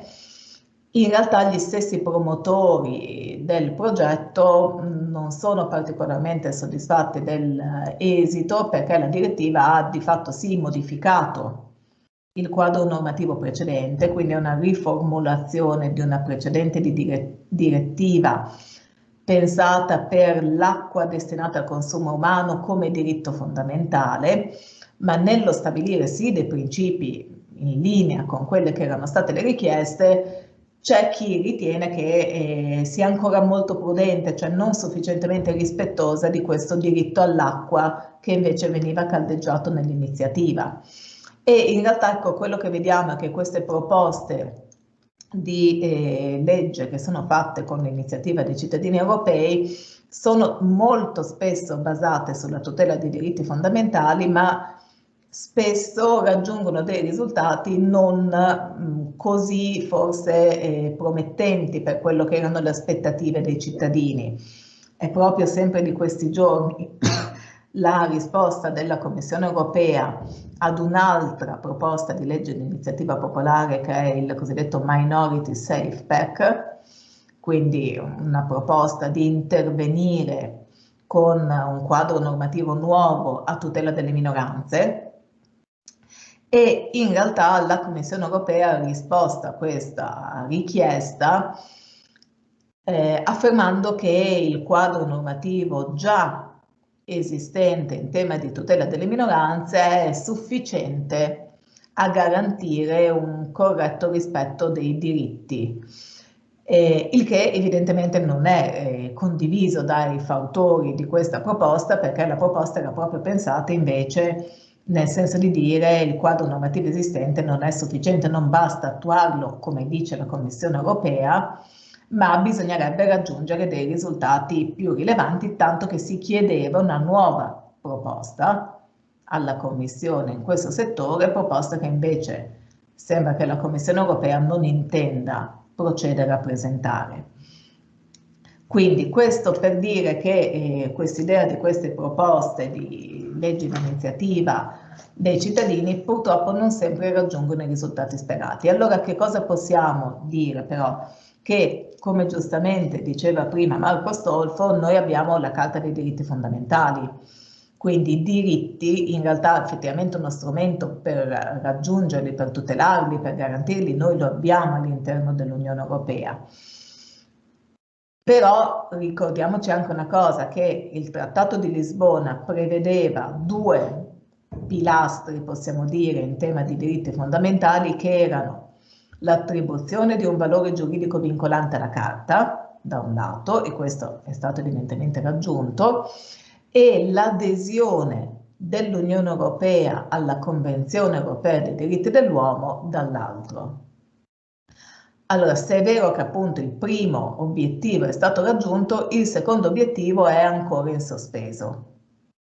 Anche quello sarebbe certamente uno strumento per il futuro della tutela dei diritti rilevante, determinante sotto certi profili, finalizzato a garantire un livello di tutela ancora più elevato, ma noi sappiamo che la Corte di Giustizia dell'Unione Europea, che si era già pronunciata precedentemente in senso negativo verso la possibilità di adesione, si è pronunciata con un ulteriore parere anche alla luce proprio delle modifiche introdotte dal Trattato di Lisbona di un primo round di negoziati finalizzata all'adesione, si è pronunciata nuovamente in senso negativo. Questo fa sì che noi ci ritroviamo con questa previsione all'interno del trattato dove si dice che l'Unione Europea aderisce alla CEDU e di fatto l'adesione, passati ormai anni, non è ancora avvenuta. In realtà però cerchiamo di essere positivi e propositivi, come abbiamo detto anche dalle conclusioni che prima vi citavo, recenti di questi obiettivi, queste priorità legislative che si sono date alle istituzioni dell'Unione Europea. In realtà i round di negoziati sono ripresi dopo quello che era stato il blocco conseguente al rifiuto da parte della Corte di Giustizia, quindi pur con tutte le difficoltà attuali nel porre in essere dei round negoziali a cui partecipano ovviamente delegati di tutti gli Stati e anche ovviamente non solo all'interno dell'Unione Europea ma anche degli Stati membri del Consiglio d'Europa, abbiamo un prossimo round di negoziati che si dovrebbe svolgere il 2 e 4 febbraio 2021 e speriamo che si riesca effettivamente a superare quelle che sono le difficoltà che sono state sottolineate dalla Corte di Giustizia dell'Unione Europea del rapporto gerarchico fra le due corti e che quindi si possa raggiungere in tempi ragionevolmente brevi anche questo ulteriore traguardo che porterebbe evidentemente a elevare ulteriormente il rango di tutela dei diritti nell'Unione. E un'ultima considerazione, quando parliamo di tutela dei diritti, e qui probabilmente poi si collegheranno anche interventi successivi, la questione tutela dei diritti ovviamente deve essere vista sì all'interno dell'Unione Europea, sì per i nostri cittadini dell'Unione Europea. La Carta è in parte pensata anche parlando di diritti di cittadinanza, ma non dobbiamo dimenticarci che la tutela dei diritti è pensata anche nelle relazioni esterne, quindi con l'Unione Europea che deve anche promuovere la tutela dei diritti fondamentali nelle relazioni esterne con clausole di condizionalità, cioè condizionando o quantomeno influenzando quelli che sono gli stati terzi nel garantire un maggiore livello di tutela dei diritti anche al loro interno, e la tutela dei diritti deve avvenire anche nei confronti dei cittadini di stati terzi che si trovano dentro all'Unione Europea, cioè la Carta dei diritti non è una carta solo dei cittadini, è una carta dei soggetti che si trovano all'interno dell'Unione Europea e quindi qui penso che si potrà aprire un interessante dibattito anche su quello che è il livello di tutela dei diritti nei confronti dei soggetti migranti, ma su questo mi fermo. Benissimo, grazie a Elisabetta Bergamini che in poche parole ci ha permesso proprio di fotografare la realtà con le sue luci ma anche con le sue ombre, con le sue contraddizioni, in particolare questa strada abbastanza complicata che caratterizza le iniziative dei cittadini europei, dalla volontà di partecipare all'Unione Europea all'effettivo risultato. Un'altra questione introdotta parlando di diritti fondamentali riguarda appunto non solo l'Unione Europea al suo interno, ma anche l'Unione Europea con il resto del mondo, al di fuori dei confini dei suoi Stati membri, non solo con le relazioni con i paesi terzi, ma soprattutto con la relazione con le persone. Allora, uno dei temi su cui tra l'altro spesso e volentieri nella comunicazione e nell'informazione si discute e si dibatte è quello delle migrazioni. In particolare noi in questi giorni vediamo o dal Mediterraneo o attraverso la rotta balcanica persone che vogliono arrivare in Europa, ma perché hanno anche molto spesso degli ottimi motivi per farlo, anche in base a principi e diritti riconosciuti a livello internazionale, che si trovano a essere respinti, non accettati e addirittura essere trattati un po' come sicuramente in condizioni molto lontane dai principi e dai valori dell'Unione Europea, dal riconoscimento dei diritti fondamentali dell'uomo. In particolare di questi giorni sono certe immagini che giungono anche qua da noi dalla Bosnia. sulla cosiddetta rotta balcanica degli immigrati. Quindi io vorrei affrontare questo argomento con voi, in particolare cederei a questo proposito la parola a Stefano Amadeo per fare un po' il quadro, se possibile, della situazione, perché da una parte sembra che ci sia una politica dell'Unione Europea in questo ambito, d'altro canto mi pare che l'approccio intergovernativo che in questo ambito particolare per più ragioni si riempie anche di contenuti, se vogliamo anche demagogici, di un nazionalismo anche estremizzato all'ennesima potenza, insomma è sicuramente un tema di attualità e un tema rispetto al quale l'Unione Europea dovrà fare i conti anche per il prossimo futuro. Pertanto cedo la parola subito a Stefano Amadeo. Grazie mille Marco, il tema è ovviamente molto complesso. La politica migratoria dell'Unione ha preso corpo 20 anni fa, concretamente, meno di 20 anni fa, non è ancora pienamente realizzata naturalmente, però l'Unione Europea ha già, diciamo, distinto varie figure di stranieri e di migranti, e vale la pena ricordare in questa sede un principio classico del diritto internazionale in base al quale ciascuno Stato ha il diritto di decidere dei propri degli stranieri che ammette sul suo territorio. È un diritto riconosciuto dal diritto internazionale. E quindi ogni Stato decide concretamente quali lavoratori, per esempio stranieri, ammettere sul proprio territorio. Questo diritto è fatto salvo anche nell'ambito dell'Unione Europea. Per converso, quello che gli Stati non possono fare è non accogliere, o meglio, respingere, allontanare, persone che fuggono dalla persecuzione, perché questo principio, detto del non respingimento e quindi dell'accoglienza delle persone che hanno, come diceva Marco, fondamentali motivi per scappare dal proprio paese di origine e cercare rifugio altrove.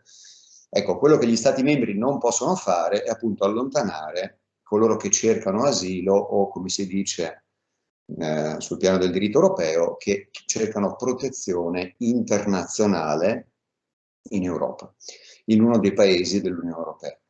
La crisi migratoria, che ricorderete del 2015, che è esplosa, anzi era già preesistente, ma che è esplosa nel 2015, ha rivelato la difficoltà, diciamo, dei vari sistemi nazionali e delle regole europee a resistere a questa pressione migratoria. E la soluzione è stata quella di, in qualche modo, esternalizzare al di là delle frontiere dell'Unione Europea i controlli sul diritto di questi stranieri che richiedono protezione di ottenere la protezione richiesta, no? Dimostrando di essere perseguitati nel proprio paese di origine o di aver subito o di correre il rischio di subire un grave danno, perdere la vita, incorrere in tortura o trattamenti inumani e degradanti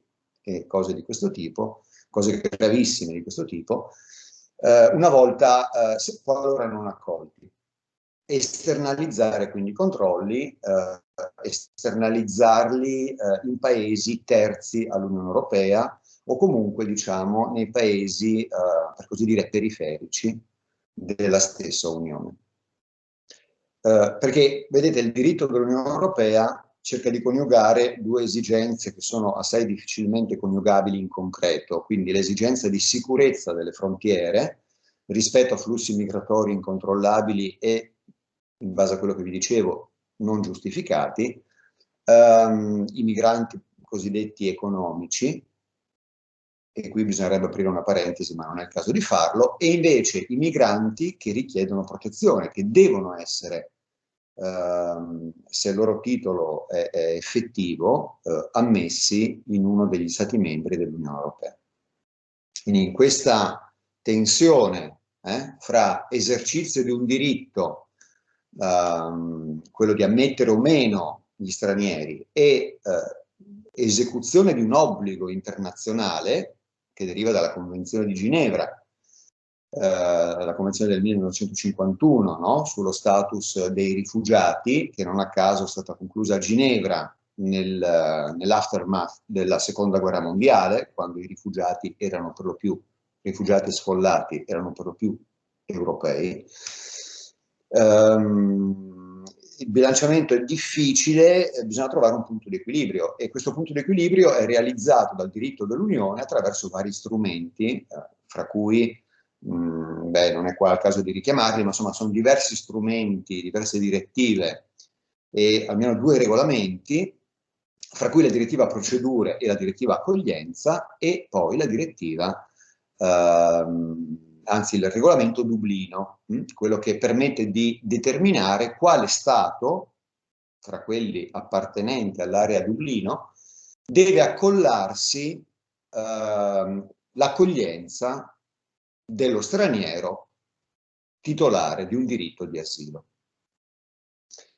Questo è un problema serio, perché, come qui vorrei richiamarmi al caso che ha citato adesso Marco, giustamente, perché sono norme assai complesse che richiedono anche oneri di valutazione e di controllo, sono norme che però sanciscono dei diritti fondamentali della persona, e fra questi, in primo luogo, il diritto di non essere allontanati alla frontiera, per colui che vuole entrarvi richiedendo protezione, il diritto soprattutto di presentare una domanda di protezione e di vederla esaminata, il diritto alla tutela giurisdizionale, diritto fondamentale previsto dalla Carta e previsto dagli strumenti normativi dell'Unione Europea, che è un po' l'architrave, no? Il punto fondante,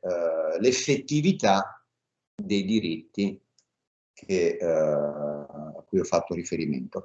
Quindi l'accesso al giudice come elemento caratterizzante per l'effettività dei diritti sanciti dall'Unione Europea, ma non solo dall'Unione Europea. Come vedete, oltre a norme internazionali, la Convenzione di Ginevra, la Convenzione Europea dei diritti dell'uomo, oltre a norme europee, quelle sul diritto di asilo, alla protezione internazionale, esistono anche norme costituzionali e legislative, norme primarie italiane. Fra le norme costituzionali è a tutti noto l'articolo 10, terzo comma della Costituzione, sul diritto di asilo che l'Italia offre ai perseguitati politici, cioè a coloro che nel paese di origine non possono beneficiare delle libertà costituzionali sancite per i cittadini dal nostro diritto costituzionale. Il caso della rotta balcanica, quindi è una tremenda vicenda che si sviluppa ormai da diversi anni in provenienza da paesi asiatici e del Nord Africa, ma prevalentemente dall'Asia.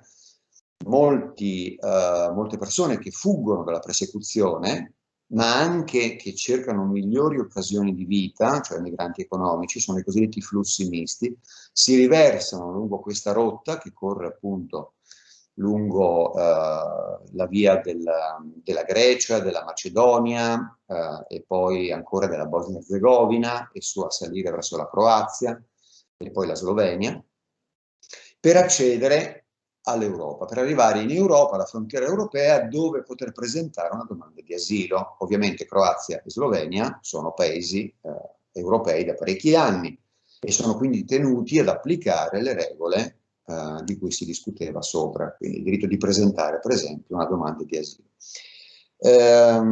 Fatto sta che, come dimostra anche la giurisprudenza della Corte di Giustizia, da almeno 4 o 5 anni, se non di più, molti di questi stati non vogliono accollarsi queste persone, soprattutto non vogliono determinare se sono persone bisognose di protezione internazionale, tendono a liberarsi di questo peso, accompagnando le persone in questione verso le frontiere degli stati membri dell'Unione Europea dove queste vogliono dirigersi. In essenza la Germania e gli stati del nord Europa, ma anche l'Italia in certe circostanze. E a questo proposito c'è il caso che potete vedere qui richiamato, una sentenza interessante di cui si è molto discusso, il Tribunale Ordinario di Roma, che decide su una misura cautelare, no? Adotta un provvedimento cautelare a beneficio di un cittadino pakistano.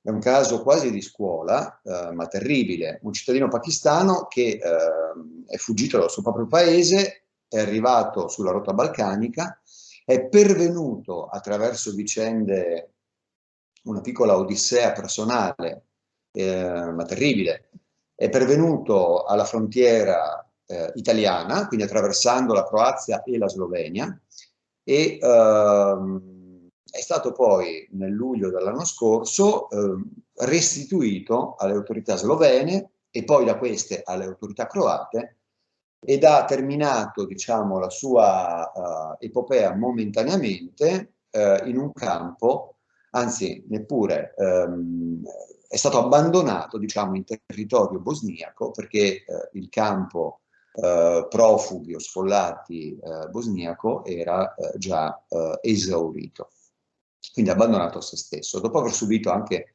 vessazioni, vicende personali anche cruente, a opera, diciamo, degli agenti di polizia o assimilati degli stati membri coinvolti. Ecco, il Tribunale Ordinario di Roma, il cui il ricorso di questo signore è stato coltivato autonomamente dai patrocinatori triestini, ha ottenuto dal Tribunale, il Tribunale di Roma ha deciso che la persona in questione deve poter rientrare in Italia e presentare la sua domanda. La vicenda è emblematica. Per quale motivo? Perché sono state violate in un colpo solo, è anche una vicenda troppo facile sotto il profilo giuridico, ma tragica sotto il profilo personale, sono state violate in un colpo solo norme internazionali, norme costituzionali italiane, norme europee, in particolar modo a questa persona non è stato riconosciuto il diritto di chiedere protezione e di vedere la sua domanda registrata, no? Con un provvedimento o con un attestato di aver richiesto protezione internazionale e di vedere poi la propria pratica esaminata. L'Italia, men che meno, si è peritata di applicare le regole di Dublino per stabilire, qualora fosse stata intenzionata a farlo, che un altro Stato membro, per esempio la Slovenia o la Croazia, erano competenti per prendersi cura di questo signore. Cosa ha fatto? Sulla base di un accordo, un presumibile accordo in forma semplificata, non ratificato dal Parlamento italiano, le autorità, neppure di polizia, sembra, è dubbio che fossero autorità di polizia, ma comunque ha provveduto a respingere questa persona. Quindi senza nessuna base normativa di diritto positivo che potesse essere opposta, diciamo, agli obblighi costituzionali ed europei dell'Italia stessa, esponendo la persona a un respingimento indiretto e molteplice. Il Tribunale parla di respingimenti a catena e sembra che questi fenomeni si siano verificati in più occasioni a carico di circa 1000 persone, la cui sorte è dubbia. Quindi una, diciamo, criticabilissima assimilazione fra la posizione del migrante irregolare, cioè privo di un titolo di soggiorno, privo di un diritto di ingresso in Italia, da un lato, e la posizione del richiedente protezione, che invece ha un'aspettativa, quantomeno, di diritto di essere accolto e comunque un diritto, finché questa prospettiva perdura, a non essere allontanato verso stati terzi a rischio, di maltrattamenti. Ecco, il caso è emblematico, ancora più emblematico è il fatto che le pubbliche autorità, come il Ministero degli Interni, ma anche le pubbliche autorità locali, diciamo regionali, hanno guardato a questa sentenza, in realtà un'ordinanza, appunto, un'ordinanza cautelare, come a una violazione della propria sovranità, quasi dimenticando gli impegni che l'Italia e tutti gli altri Stati membri dell'Unione Europea hanno assunto ai sensi della Convenzione di Ginevra, non fosse altro. Ecco, questo caso è esemplificativo non soltanto di come gli Stati membri sono insofferenti o incapaci di resistere applicando il diritto dell'Unione Europea a pressioni migratorie, ma anche una certa indifferenza nei confronti di questi fenomeni e, diciamo, del carico di tragedie, di problemi che i flussi migratori portano con sé. Le norme della Carta giocano qua un ruolo determinante, infatti l'ordinanza del Tribunale ne fa riferimento. Però mi piace concludere questa provocatoria, diciamo, valutazione con quello che dice il Tribunale nella parte conclusiva, diciamo, della sua ordinanza, dicendo che la condotta delle autorità italiane è stata pertanto posta in essere in contrasto con obblighi di diritto interno, anche di rango costituzionale e di diritto internazionale. Il ricorrente, a fronte dell'illegittimità della condotta, ha chiesto di poter accedere nel territorio italiano al fine di poter fare domanda di protezione internazionale o quantomeno per poter far registrare tale domanda. Il Tribunale concede questo diritto e fonda questo diritto sull'articolo 10,3 della Costituzione. Qui la situazione è del tutto inedita. È il caso di una persona che è stata respinta, è stata allontanata, che si trova in Bosnia-Herzegovina e nulla prevedono le fonti europee a tal proposito e neppure le fonti normative italiane. Quindi il Tribunale riconduce al diritto costituzionale di asilo l'obbligo delle autorità nazionali di fare, facendo perno appunto su questa norma costituzionale, di recuperare la persona in questione, di condurla in Italia e di permetterle l'esercizio dei suoi diritti costituzionali. Un caso quindi esemplificativo anche della complessità delle fonti che si sovrappongono in queste situazioni e dell'esigenza che ha l'Europa di darsi una cornice normativa più chiara e più omogenea nel trattare queste complicate situazioni. Io vi ringrazio e lascerei la parola agli altri relatori. Bene, grazie per questo intervento che, come abbiamo avuto modo di osservare, affronta una realtà con la quale l'Unione Europea si interfaccia già da tempo.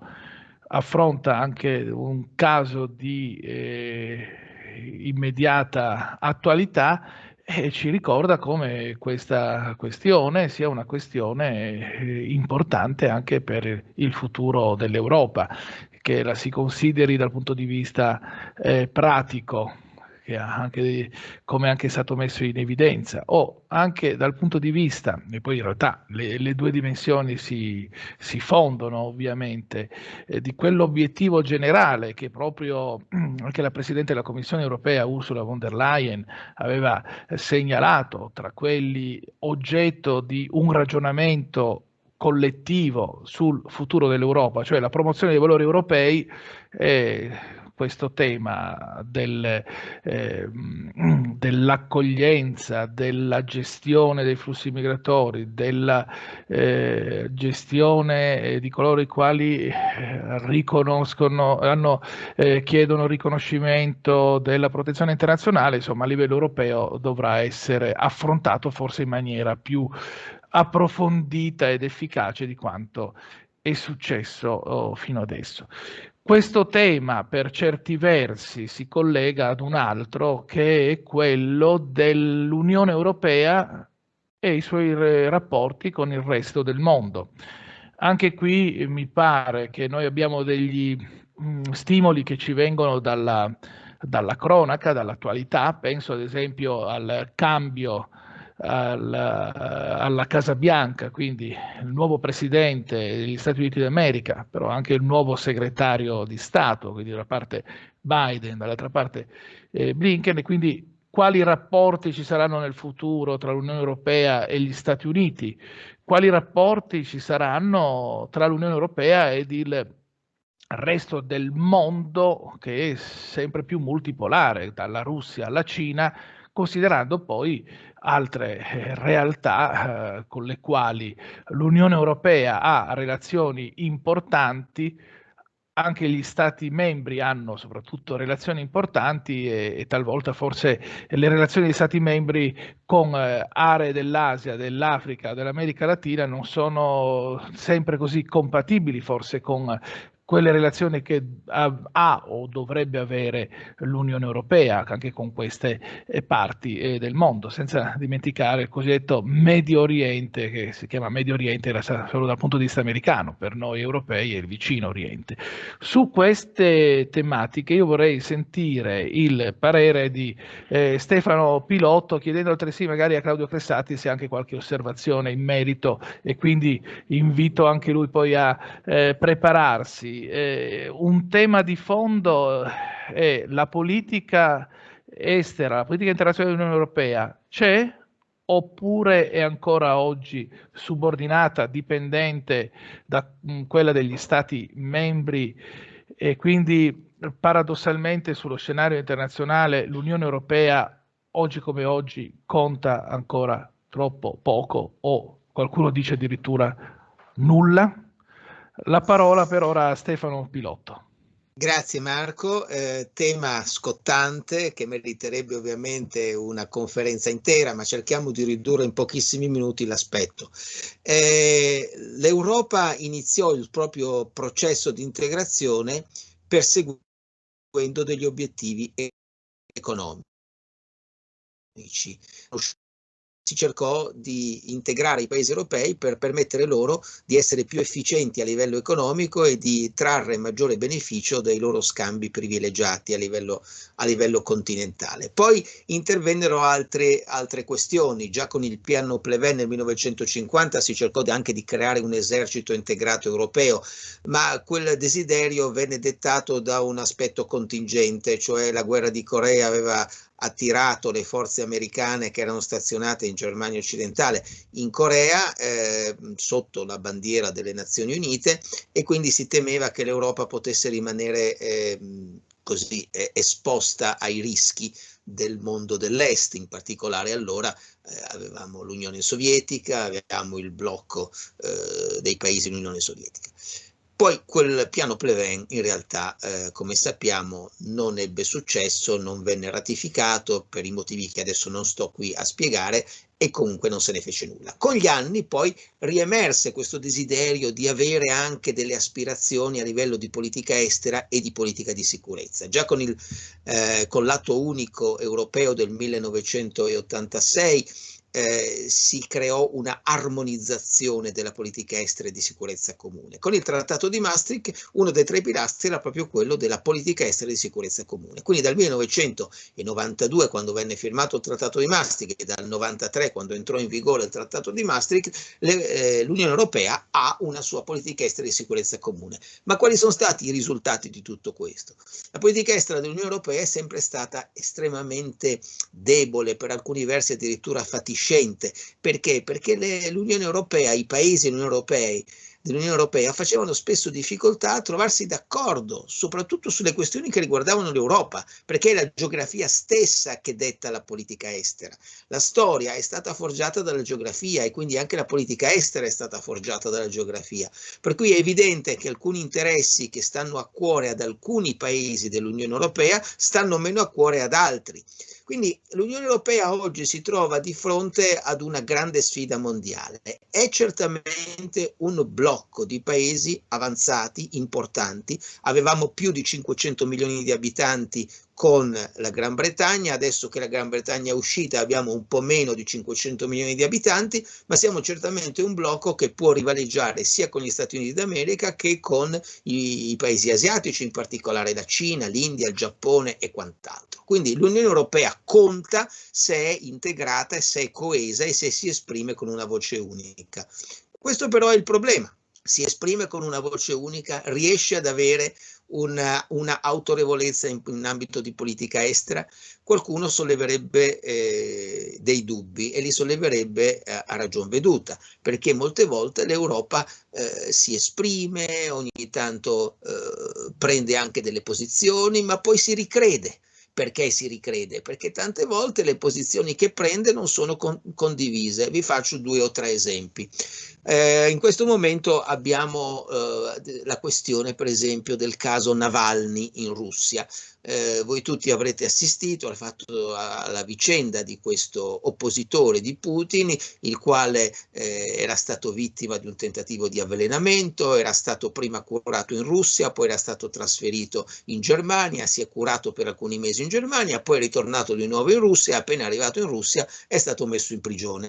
E allora il mondo si è sollevato, ha detto no, questo non può essere, bisogna lasciare libertà agli oppositori di esprimersi, e anche l'Unione Europea ha espresso una voce in questo senso, che è stato un atto di politica estera, che però trova anche resistenze interne. Perché molti paesi vogliono invece ristabilire un rapporto di collaborazione con la Russia, quindi vogliono seguire anche il messaggio che arriva dalla Russia e che arriva anche dalla Cina, e che punta ad ottenere la non interferenza dei paesi europei occidentali negli affari interni di questi altri paesi sovrani. Ma i paesi democratici fanno difficoltà a stare zitti quando vedono appunto che si manifestano degli abusi che non potrebbero aver luogo nei loro stessi paesi. Quindi qui c'è un enorme dibattito anche su questo. Riguardo agli Stati Uniti d'America, anche la presidente, sia la cancelliera della Germania Angela Merkel che la presidente della Commissione europea, hanno salutato con Joe Biden un possibile nuovo periodo di collaborazione. Voi tutti ricordate quando Angela Merkel, di fronte proprio a Donald Trump, aveva detto: mi sembra evidente che da questo momento in poi l'Europa dovrà fare da sola, cioè non potrà più contare su un forte sostegno degli Stati Uniti d'America. Adesso cambieranno le cose con l'amministrazione Biden, abbiamo dei segnali per il momento positivi. Biden ha dichiarato di voler continuare a lavorare con l'Europa. Poi c'è la questione della NATO, e allora l'Unione Europea quante politiche estere ha? Ha una politica estera dei 27 paesi dell'Unione Europea, che peraltro per motivi di politica estera devono decidere all'unanimità, quindi è uno dei temi che richiede la unanimità. Quindi se io prendo una decisione di politica estera non devo avere nessun no tra 27 paesi. Se anche il Lussemburgo dice no o Malta dice no, la proposta non può venire approvata. Quindi ovviamente bisogna trovare dei compromessi molte volte per ottenere il consenso di tutti. Poi ci sono altri argomenti, prendiamo ad esempio la crisi che abbiamo avuto qualche anno fa in Ucraina, che ha portato l'Europa a sostenere l'integrazione dell'Ucraina nell'Unione Europea, quindi si è schierata contro la Russia. Poi sono state adottate delle sanzioni contro la Russia dopo che la Russia aveva annesso la Crimea, ma molti paesi, anche l'Italia, avevano sollevato delle perplessità da questo punto di vista, e quindi ancora oggi ci si chiede se le sanzioni debbano o non debbano essere rinnovate a tanti anni di distanza. Peraltro a Davos ha fatto un discorso ieri anche Putin molto molto interessante da questo punto di vista, e ha detto che se gli europei eliminano le fobie antirusse si può ristabilire un dialogo e una fase di cooperazione fra Russia e Unione Europea. Un altro esempio, quando ci fu la tragedia dei Balcani, il collasso della Jugoslavia, il processo di dissoluzione della Jugoslavia, alcuni paesi, Italia e Francia in un primo momento, si erano schierati per la unità della Jugoslavia, altri come la Germania e l'Austria avevano optato per sostenere la indipendenza della Slovenia e della Croazia. Poi l'Unione Europea riconobbe tutti i nuovi paesi della Jugoslavia nati dalla dissoluzione. Poi ci fu la questione del Kosovo, della provincia autonoma di Kosovo e Metohija della Serbia, che venne poi avviata verso l'indipendenza anche per effetto dell'ingerenza degli Stati Uniti d'America. Alcuni paesi dell'Unione Europea hanno riconosciuto l'indipendenza del Kosovo, ma ce ne sono sempre altri 5 che non lo hanno riconosciuto, e questi 5 bloccano qualsivoglia ovviamente decisione di politica estera per quanto riguarda quell'aspetto.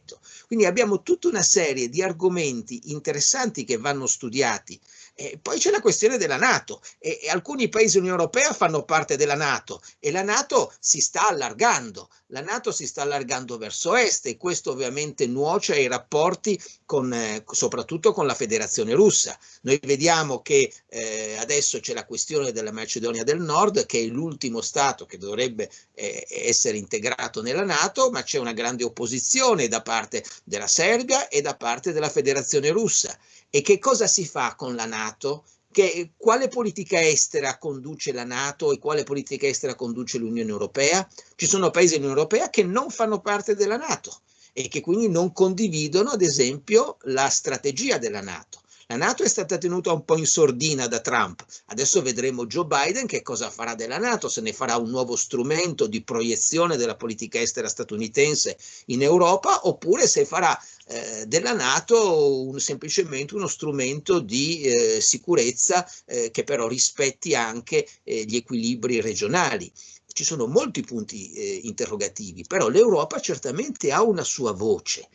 Ha un suo alto rappresentante per la politica estera e di sicurezza comune, che oggi è Josep Borrell, uno spagnolo, catalano di origine, il quale prende le redini che erano state di Federica Mogherini prima, di Catherine Ashton, di Solaya e di coloro che in precedenza avevano gestito questo ruolo.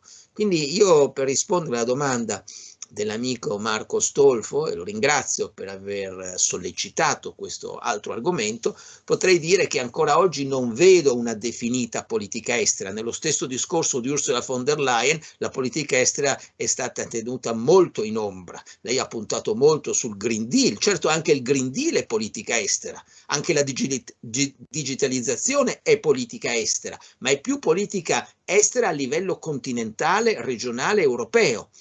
Certamente una sfida per gli altri, però io credo che l'approccio dell'Europa debba essere sempre un approccio rispettoso, pacifico, attento, e soprattutto dovrebbe seguire l'indicazione che Emmanuel Macron ha dato negli ultimi anni, e cioè che l'Europa deve fare veramente da sé senza lasciarsi influenzare dagli Stati Uniti d'America. Grazie. Bene, grazie a Stefano Pilotto. Avevo messo in preallarme Claudio Cressati su questi argomenti, in particolare per sentire da lui, appunto, alla luce anche di quanto ci ha ricordato Stefano Pilotto poco fa, quali prospettive si possono aprire. In effetti c'è questa contraddizione, che a questo punto è una contraddizione doppia all'interno del contesto dell'Unione Europea. Da una parte ci sono gli Stati membri che sono stati membri della NATO, che evidentemente come dire, devono seguire anche una certa linea, chiamiamola geopolitica strategica. C'è stato poi l'allargamento dell'Unione Europea negli anni 90, che è stato condotto in realtà quasi a rimorchio dell'allargamento della NATO verso Oriente, e ci sono gli stati nazionali sempre gelosi della loro sovranità e della loro politica estera. Dico una cosa probabilmente provocatoria. Poco fa Stefano Pilotto diceva Macron sollecita l'Europa a essere protagonista a livello mondiale, però mi pare che dallo Stato francese non ci sia stata la scelta di dire il nostro seggio permanente all'ONU come Francia lo cediamo all'Unione Europea. Quindi come andiamo avanti con l'Unione Europea che fa quello che dovrebbe e potrebbe fare, ma che non è in grado di fare, come diceva Stefano Pilotto poco fa? Sono le contraddizioni dell'intergovernativismo, cioè di quella approccio all'integrazione, di quella lettura dell'integrazione, ma anche di quella strumento di lavoro comune che vede negli stati membri dell'Unione, negli stati nazionali, i signori dei trattati, no? The Masters of the Treaties, o die Herren der Verträge, come dice la Corte Costituzionale tedesca in alcune delle sue decisioni più famose.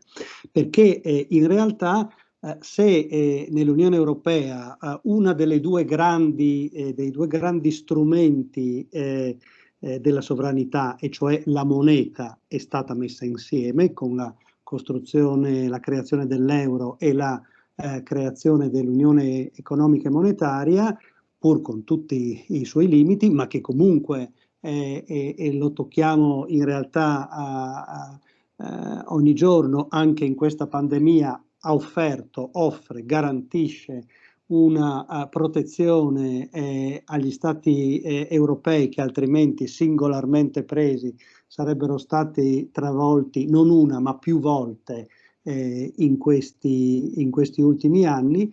L'altro grande strumento della sovranità, la spada, resta assieme alla politica estera, di cui è a sua volta un mezzo nelle mani degli stati nazionali.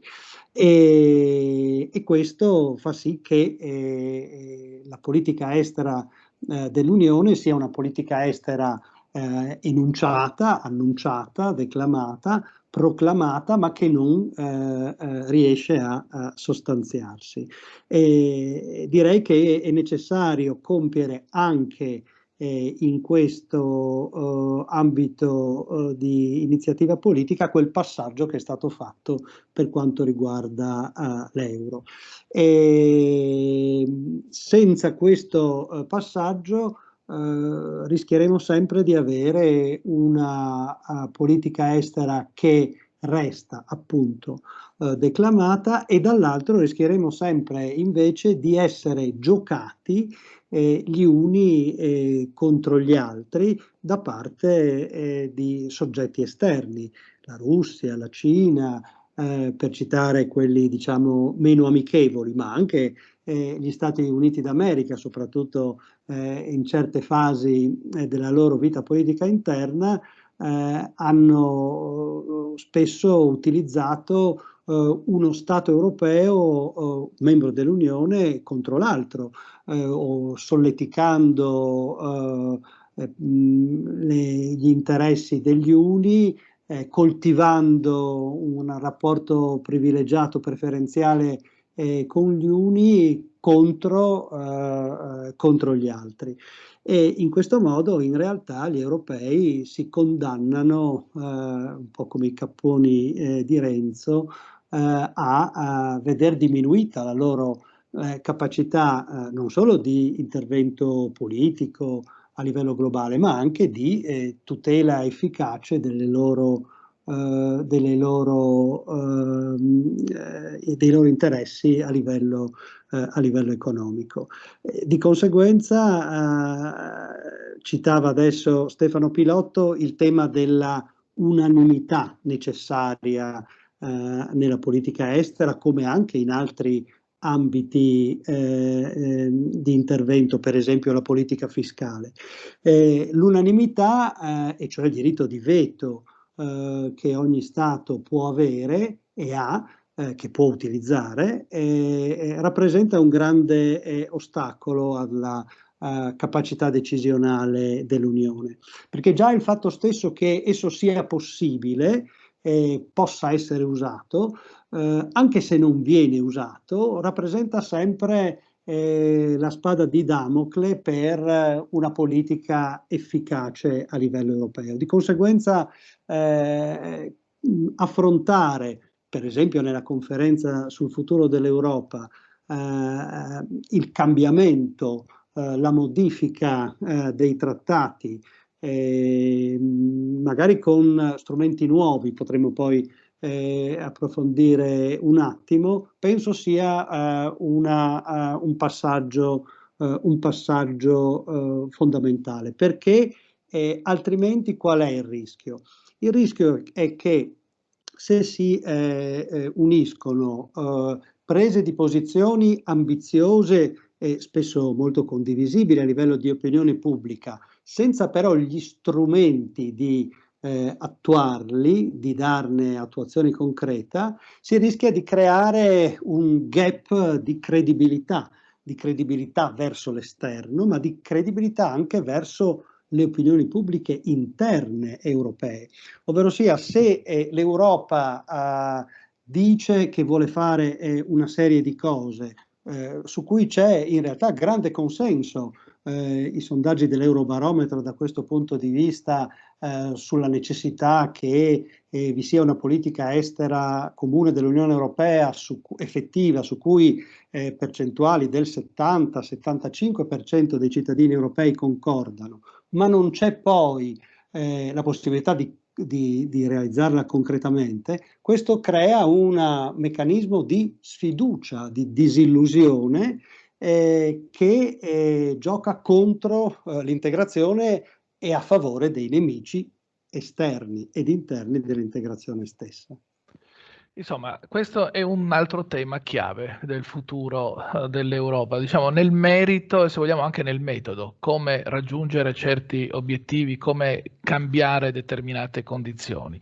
Io do un'occhiata all'orologio e vedo che abbiamo affrontato diversi argomenti, anche con un ritmo sostenuto, anche mettendo molta carne al fuoco in maniera anche sintetica ed efficace, però appunto sono quasi 2 ore che andiamo avanti con la nostra tavola rotonda. Nel frattempo, via email, in parte, via chat, qualcuno ci ha già mandato qualche domanda o osservazione tra coloro i quali stanno seguendo la nostra conferenza. L'invito è a continuare a segnalarci quesiti perché tra poco apriamo il dibattito conclusivo. Nel frattempo proprio gli ultimi 2 interventi di Claudio Cressati e di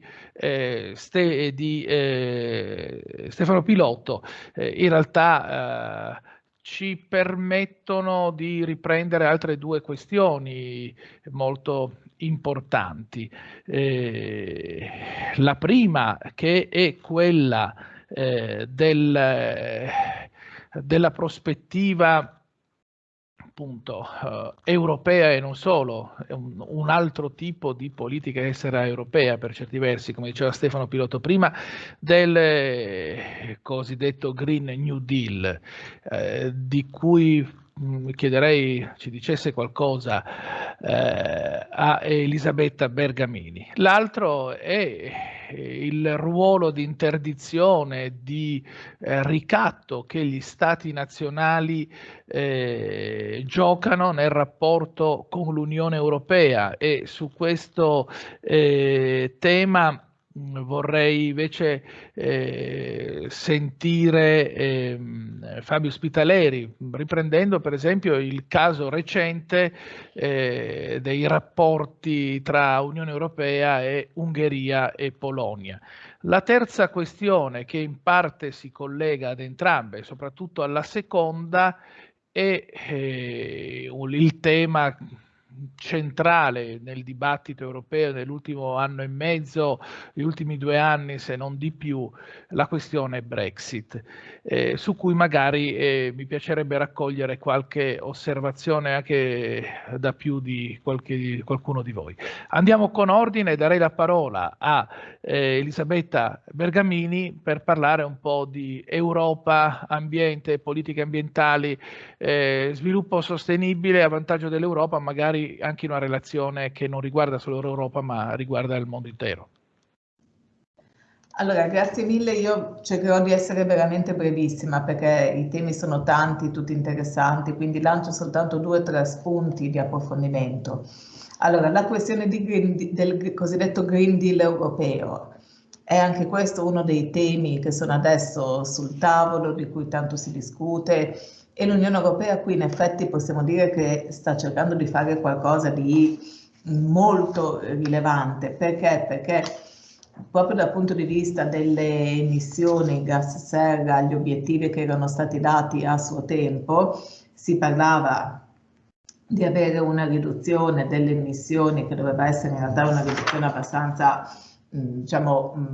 graduale nel tempo. Quindi l'obiettivo era di ridurle del 40%, quello che era il livello delle emissioni del 1990, entro il 2030. Ecco, quello che la proposta della Commissione invece fa è di ridurre del 55%, quindi aumentare notevolmente la riduzione, quindi darsi un obiettivo più difficile se vogliamo, che però poteva rappresentare proprio una sfida di questo nuovo Green Deal europeo. che in realtà comprende tanti profili diversi, perché andiamo dalla lotta ai cambiamenti climatici, quindi raggiungere una neutralità climatica entro il 2050, aumentare questi progressi entro il 2030, garantire la biodiversità, la mobilità intelligente, la decarbonizzazione, quindi il ricorso a fonti di energie rinnovabili diverse da quelle che possono portare a problematiche di danni maggiori per l'ambiente. Quindi se l'Unione Europea da questo punto di vista sta cercando in questi ultimi tempi di fare qualcosa di più, è vero che, e qui ci colleghiamo con quello che dicevamo prima, gli Stati Uniti fino a poco tempo fa tiravano indietro quella che era l'integrazione e il progresso a livello internazionale, perché come ben noto sotto la presidenza Trump la scelta era stata quella di uscire ad esempio dall'accordo di Parigi sul clima. C'è da dire che, come un po' si diceva anche prima per altri profili da parte dei colleghi, l'avvento invece della nuova presidenza Biden porta a ritenere che in prospettiva la questione della green economy assuma notevole rilievo anche per gli Stati Uniti, e quindi in effetti il fatto che gli Stati Uniti intendano rientrare nell'accordo di Parigi sul clima potrebbe portare l'atteggiamento dell'Unione Europea a una nuova corsa al rialzo per garantire una maggiore tutela dell'ambiente. Almeno questo è quello che si può auspicare. Chiudo qui per non togliere troppo tempo agli altri relatori. Grazie. Grazie insomma per la capacità di sintesi anche e per aver permesso un po' a tutti quanti noi di riprendere anche questo aspetto che è anche nella comunicazione, oltre che nella realtà delle cose, ha assunto una rilevanza significativa. Verrebbe da domandarsi, ma tutti gli Stati membri dell'Unione Europea sono d'accordo su questa linea del del Green New Deal o no? O ci sarà qualcuno che metterà in discussione anche in base a interessi personali, statali, nazionali, questi obiettivi, queste finalità? Visto che ultimamente è stata messa in discussione anche uno dei valori fondamentali delle comunità e poi dell'Unione Europea in particolare, lo Stato di diritto. In particolare c'è stato questo braccio di ferro condotto dalla Polonia e dall'Ungheria. Fabio Spitaleri, possiamo ricordare un po' come è andata e come eventualmente potrebbe andare meglio, insomma, in futuro, o potrebbe essere superata, evitata una situazione di questo genere? Allora, anch'io cercherò di essere estremamente rapido e dare giusto degli spunti di riflessione che poi eventualmente riprendiamo in sede di dibattito. Da tutte le cose dette finora emerge piuttosto chiaramente come il momento che stiamo vivendo è una somma di crisi. La crisi da pandemia, la crisi da immigrazione, la crisi economico-finanziaria. In questo grappolo di crisi si inserisce anche quella che è chiamata la crisi dello Stato di diritto, delle democrazie illiberali. Ed è anche questa una crisi inedita. Cioè 2 Stati membri, Polonia e Ungheria, per la prima volta nella storia del processo di integrazione cominciano ad adottare tutta una serie di misure che mettono in discussione quelli che sono valori su cui l'Unione si fonda e che si dava per scontato fino a non molto tempo fa che tutti gli Stati membri avrebbero rispettato. Provvedimenti di limitazione dell'indipendenza della magistratura molto pesanti, con ad esempio nuove leggi sulla responsabilità disciplinare dei giudici volte a consentire l'intervento sostanzialmente della politica sull'attività giurisdizionale, individuazione di sezioni speciali all'interno, ad esempio, della Corte Suprema polacca, in modo da poter fare giudicare queste cause disciplinari a giudici che in qualche maniera possono essere nominati con l'intervento determinante della politica, riduzione dell'età pensionabile dei giudici per pensionare una generazione di giudici ritenuti meno come dire, accondiscendenti verso gli organi politici, o per questo soprattutto in Polonia, o per passare all'Ungheria, controllo sostanzialmente di quasi la complessità dei media, del complesso dei media da parte delle autorità di governo, limitazione delle organizzazioni non governative indipendenti che ricevono finanziamenti dall'estero, ecco, e altri provvedimenti di questo tipo. Cosa ha fatto l'Unione Europea? Faccio solo alcuni cenni per sottolineare quell'idea di fondo che ricordavo anche all'inizio. Probabilmente è la prima volta anche qui che l'Unione Europea si fa trovare meglio preparata. Le strade sono state diverse. La strada tradizionale del procedimento di infrazione è probabilmente anche la più efficace, cioè un vero e proprio ricorso presentato dalla Commissione Europea contro questi stati. Un'altra strada, un altro strumento previsto dai trattati da molto tempo ma mai utilizzato, cioè l'avvio di una procedura politica di sanzione nei confronti di questo Stati, che potrebbe in via teorica portare anche alla comminazione di sanzioni, alla sospensione del diritto di voto nel Consiglio. È poco verosimile che si arriverà a questo tipo di conclusione. Ancora, e questa è invece una cosa nuova, la creazione da parte della Commissione di un sistema di monitoraggio per il controllo del rispetto dei principi dello Stato di diritto da parte di tutti gli Stati membri. E questa è una cosa interessante. Con relazioni annuali la Commissione valuterà il rispetto di questi principi da parte di tutti gli Stati membri, per arrivare poi all'ultimo strumento creato di recente con l'approvazione di un apposito regolamento da parte del Parlamento europeo e del Consiglio, ed è uno strumento di cui si è molto parlato, che senza entrare nei dettagli sostanzialmente vuole vincolare l'erogazione dei fondi europei, ivi compresi quelli relativi al Next Generation EU, al rispetto del principio dello Stato di diritto, per cui come dire, questi stati che comunque contano molto sul trasferimento di fondi europei potrebbero, a seguito di una procedura a dire il vero piuttosto complessa, vedere sospesa o revocata l'erogazione di questi fondi, proprio perché le regole basilari dello Stato di diritto, indipendenza della magistratura, pluralismo dei media, contrasto alla corruzione, risultano violate. Ecco, anche qui in poco tempo devo dire sia l'attivazione di strumenti che già esistevano nell'ordinamento, sia la creazione di strumenti nuovi. Ecco, restituisco a Marco Stolfo la parola. Ricevo la palla e subito la rimetto in campo per porre una questione in particolare all'attenzione dei due Stefano Amadeo e Stefano Pilotto.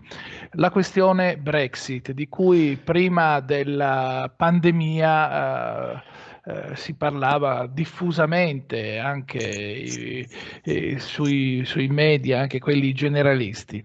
Allora, il divorzio tra Unione Europea e Gran Bretagna è stato consumato.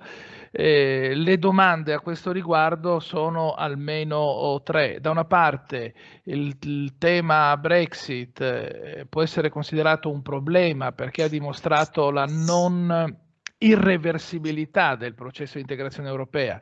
Il Regno Unito in questo senso si è tolto dall'Unione Europea dopo essere entrato ai tempi nelle comunità europee nel 1973. Quindi ci si può togliere dall'Unione Europea. Questo è un primo dato che possiamo considerarlo come un problema. La seconda questione riguarda anche proprio il Regno Unito, che in tutti questi anni spesso ha fatto valere la sua anima, chiamiamola così, isolana o forse isolazionista, riferendo tanto in particolare alla Gran Bretagna, no, come isola, giocando spesso un ruolo di interdizione, quasi di freno nel processo di integrazione europea. E quindi la domanda che ne deriva è la Brexit è stata forse un'occasione di chiarezza, in modo tale che adesso quel freno che in certe occasioni il Regno Unito ha rappresentato per più di 40 anni adesso non c'è più, e quindi l'Unione Europea e il processo di integrazione possono avanzare meglio.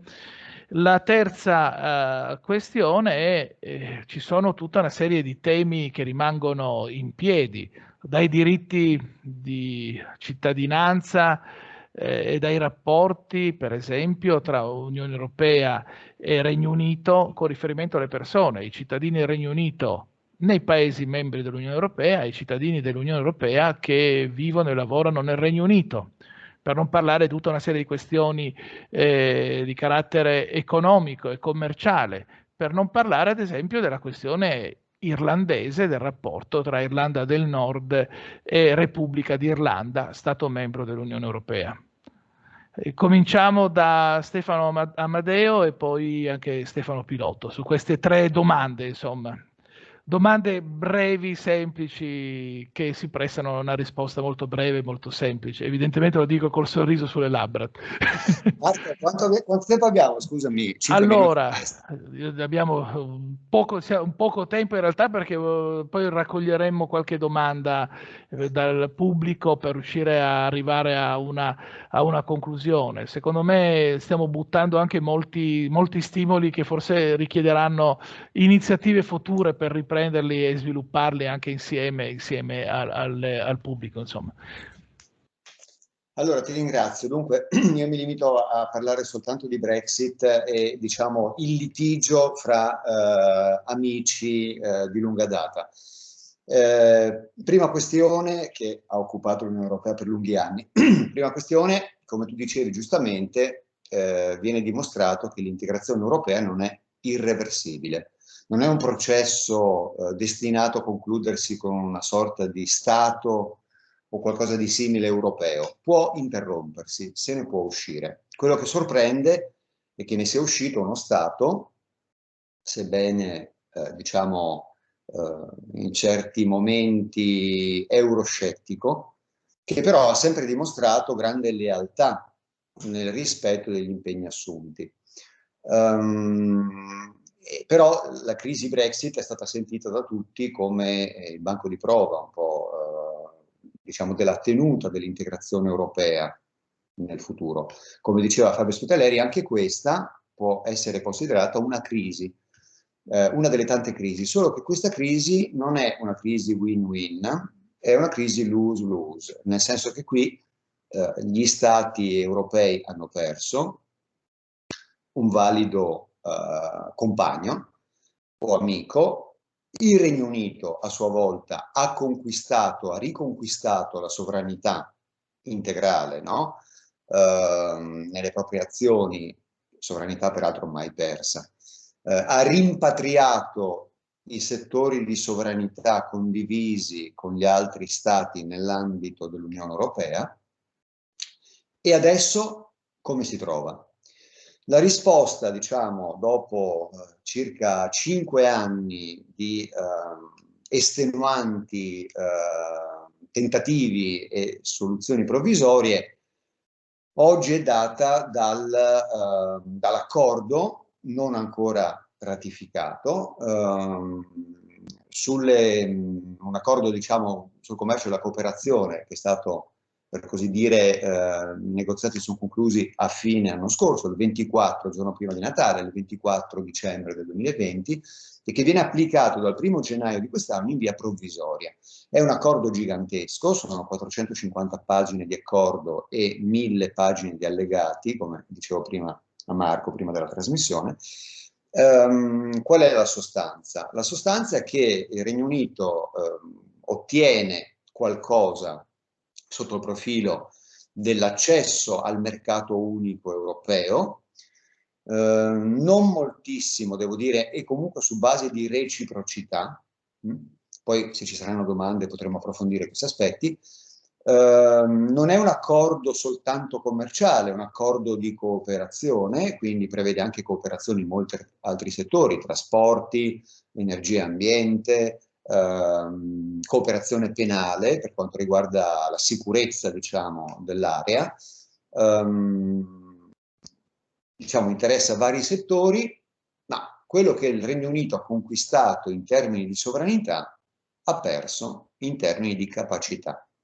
Perché evidentemente le logiche di questo accordo sono logiche che spezzano l'integrazione europea, la logica dell'integrazione europea, e fanno regredire i rapporti fra Unione e Regno Unito a quelli della normale cooperazione internazionale. Chi ne soffre di più? Per esempio, i cittadini delle due parti, quindi i cittadini dei 27 Stati membri e i cittadini britannici, che hanno conquistato in questi anni, in questi decenni anzi, dei collegamenti anche significativi con il territorio, diciamo, dell'altra parte, con i cittadini dell'altra parte, e poi soprattutto ne soffriranno naturalmente i giovani, cioè la prospettiva futura è quella per cui, per esempio, i rapporti per l'ingresso, diciamo, dei cittadini dell'Unione Europea nel Regno Unito sono risolti da due norme dell'accordo, una norma sui visti e una norma sulla cooperazione in materia di sicurezza sociale.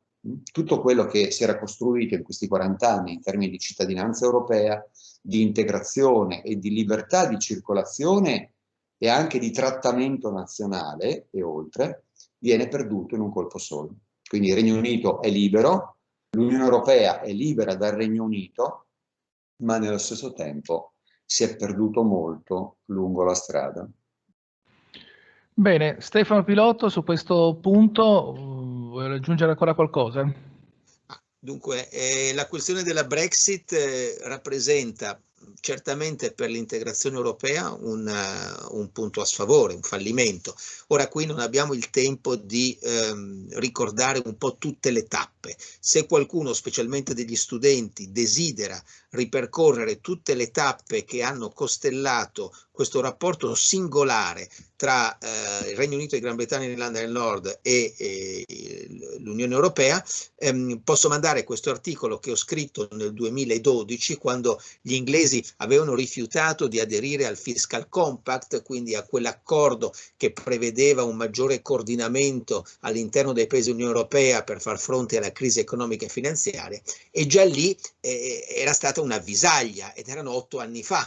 Poi dopo purtroppo tutto il processo di distacco dell'Unione Europea, della Gran Bretagna, è andato avanti inesorabilmente, purtroppo. Quindi se qualcuno lo vuole avere, questo o lo trova sul sito dell'ISPI in inglese, oppure se lo vuole in italiano mi scriva un'email e io glielo mando. Un'ultima rapida considerazione, anche perché sarebbe molto bello avere poi le domande dei partecipanti, e quindi vorremmo lasciare il posto anche a loro di esprimere delle domande. Un'ultima considerazione che vorrei fare è quella che riguarda un po' la brutalità di questa uscita. Quindi al di là di tutti i calcoli di convenienza, a chi conviene, a loro conviene, a noi non conviene, a noi certamente non conviene, ma credo che nemmeno a loro convenga. Ma quello che ci ha sorpreso un po' è stata la brutalità di cui il primo ministro britannico Johnson è stato interprete nel corso degli ultimi mesi, e l'approccio non è stato dolce, soffice, è stato piuttosto duro. Si è arrivati all'inizio di quest'anno, quindi meno di un mese fa, all'ufficiale distacco della Gran Bretagna dalla Unione Europea. È pur vero che, come aveva previsto anche De Gaulle e come poi aveva replicato anche il presidente allora della Commissione europea, Jacques Delors, che gli inglesi in realtà non ci credevano a questo sogno europeo. Non ci credevano e lo hanno dimostrato, ma il problema è che noi italiani avremmo reagito in un modo diverso. Di fronte ad un referendum che aveva sancito una piccola maggioranza a favore dell'uscita, noi avremmo probabilmente avviato un nuovo dibattito e forse avremmo ripresentato dopo un paio d'anni il referendum per verificare che vi fosse realmente una maggioranza del popolo contraria all'adesione all'Unione Europea. Io ritengo quindi che in questo momento il Brexit sia un problema supplementare, un indebolimento dell'Unione Europea, nel momento in cui l'Unione Europea invece deve trainare il continente verso una nuova stagione non solo di crescita, ma direi di prosperità basata su accordi fondati su principi sani. E questo è quello che sta cercando di fare la Commissione europea. Peccato che gli inglesi non partecipino a questa nuova stagione che si delinea. Mi sembra di capire però che gli scozzesi vorrebbero partecipare a questo, quindi non c'è solo il problema dell'Irlanda del Nord, c'è anche il problema poi della consistenza organica del Regno Unito, poiché una parte del Regno Unito potrebbe dissociarsi da tutto questo e questo potrebbe portare anche a una disgregazione del paese stesso. Grazie. Molto bene, in effetti qualcuno dice che ci sarà, cioè, più che essere un problema dell'Unione Europea, c'è un problema dell'unione del Regno Unito, soprattutto considerando il fatto che la Scozia già all'epoca del referendum sulla Brexit aveva manifestato un orientamento maggioritario contrario all'uscita dall'Unione Europea e proprio la Brexit stessa diventa un argomento in più per la Scozia per essere indipendente, per poter poi diventare uno Stato membro dell'Unione Europea. C'è chi vuole fare qualche domanda, ce lo segnali e gli diamo anche la parola tra un attimo. Nel frattempo faccio io una domanda velocissima, raccogliendo un'altra sollecitazione che era già arrivata via email a Elisabetta Bergamini. Riparliamo un attimo dell'iniziativa dei cittadini europei e in particolare del Minority Safe Pack. La risposta negativa ottenuta la scorsa settimana dal comitato promotore di questa iniziativa da parte della Commissione europea è da considerarsi come definitiva o potrebbe succedere che magari la Commissione europea ci ripensa e magari riprende in considerazione la questione assumendo una propria iniziativa, tra virgolette, legislativa? Beh, allora, in realtà nulla preclude nel sistema attuale alla Commissione europea di ripensarci. Quindi la Commissione europea è tenuta a dare una risposta nel momento in cui riceve questa richiesta di iniziativa legislativa e in questo caso la risposta è stata negativa, ma proprio nell'ambito del potere pienamente discrezionale della Commissione europea di presentare iniziative motu proprio, in realtà è anche possibile che nel momento in cui ci si rendesse conto da parte della Commissione stessa invece di un interesse a procedere sul punto, che la Commissione torni sui suoi passi. Quindi probabilmente ecco, in questo l'iniziativa dei cittadini può servire per portare all'attenzione della Commissione un particolare problema, un particolare settore. Non è detto che magari sfoci immediatamente in una risposta positiva, però questo potrebbe anche sfociare in un successivo cambiamento di posizione della Commissione europea con una proposta magari che segua anche alcuni di questi punti, magari.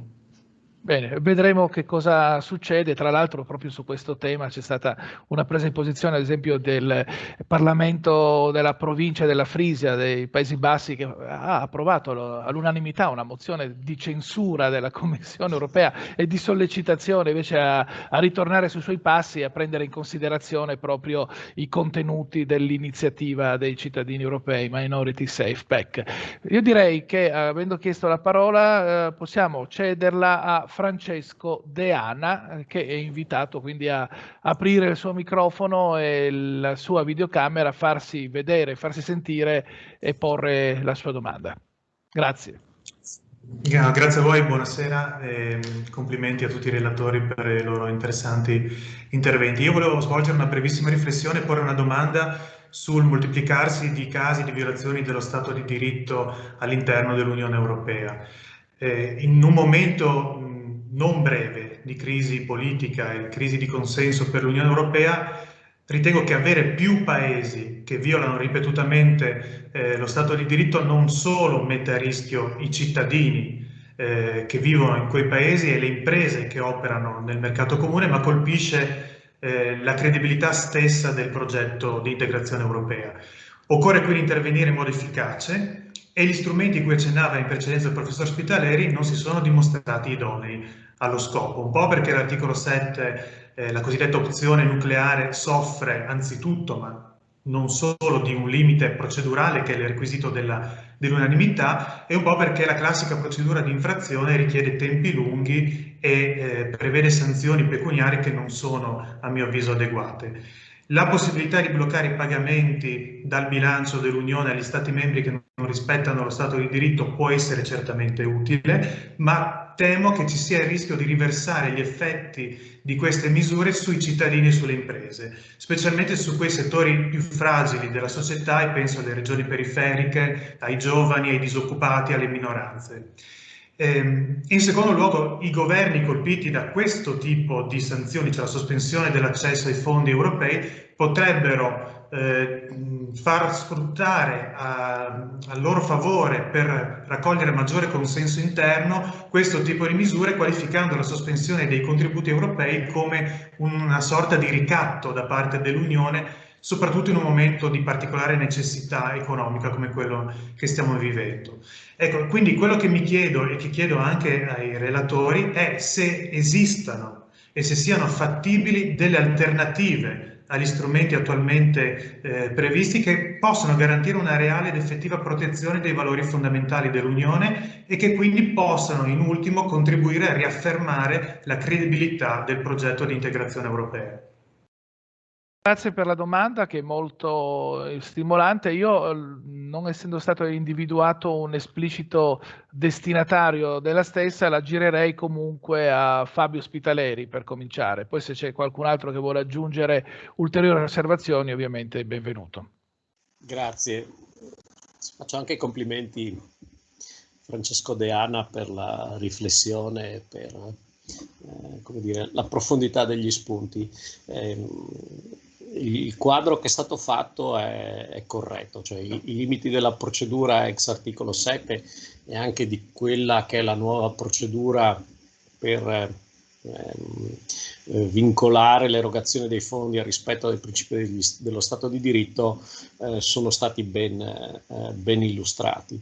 Peraltro, senza entrare nei tecnicismi, questa nuova procedura relativa ai fondi europei è una procedura molto articolata e se andiamo a leggere nel dettaglio le condizioni previste dal nuovo regolamento, è facile prevedere che potrà essere applicato soltanto in casi come dire, eclatanti.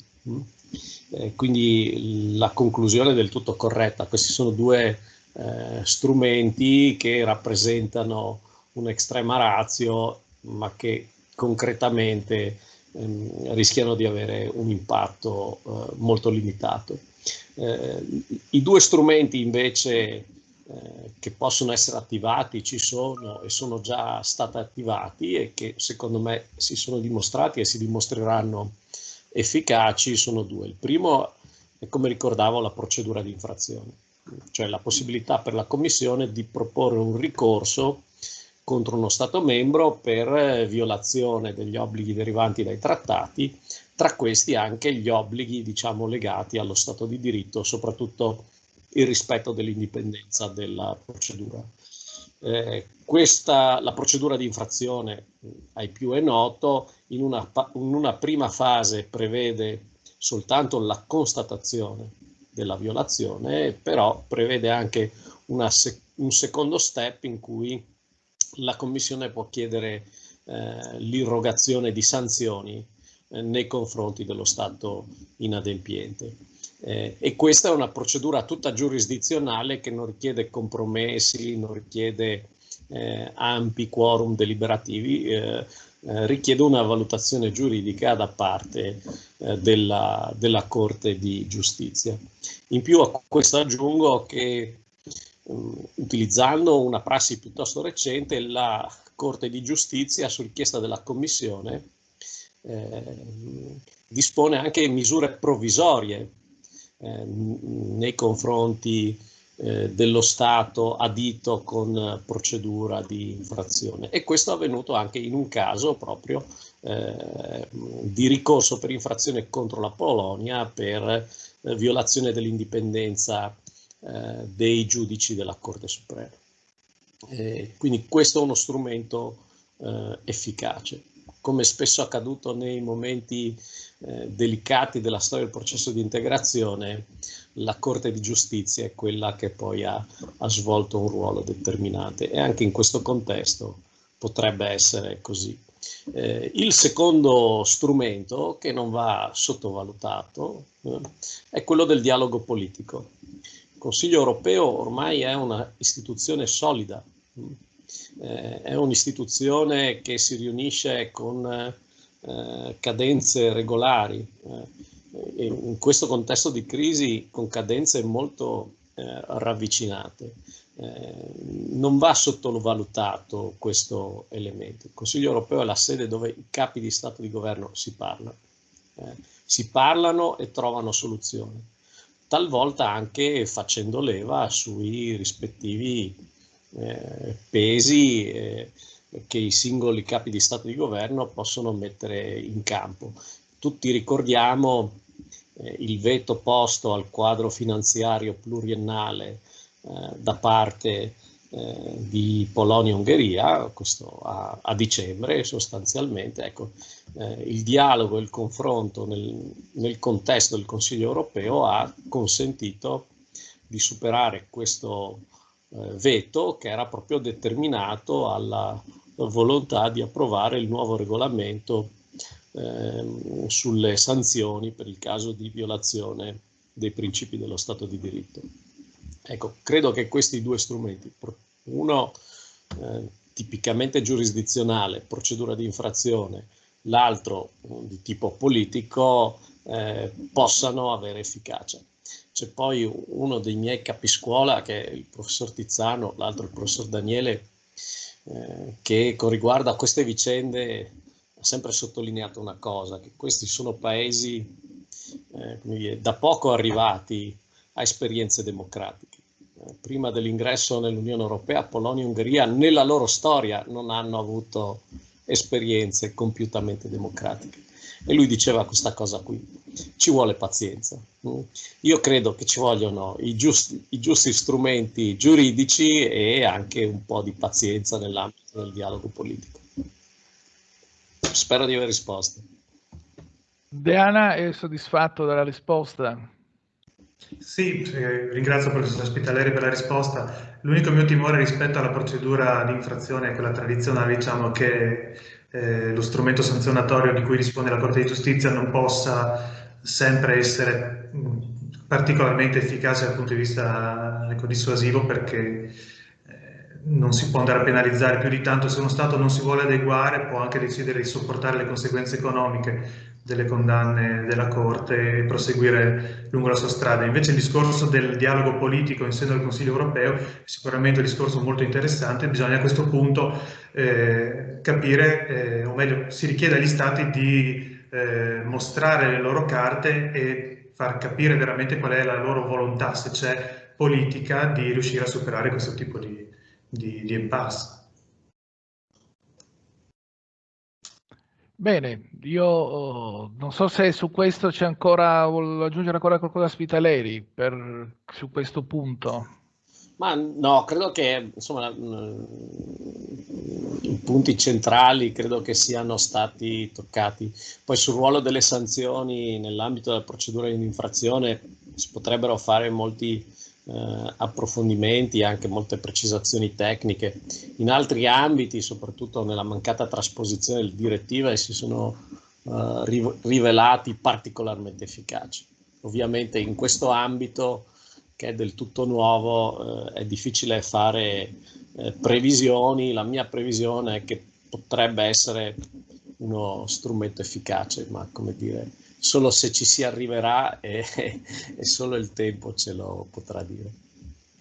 Grazie. Bene, grazie. Io ho ancora una domanda qui che era rimasta nella casella di posta elettronica che riguarda in generale nel futuro dell'Europa che se possono avere un ruolo maggiore le entità substatali, in particolare il discorso si riferisce appunto chiamiamole regioni, comunità autonome, Länder.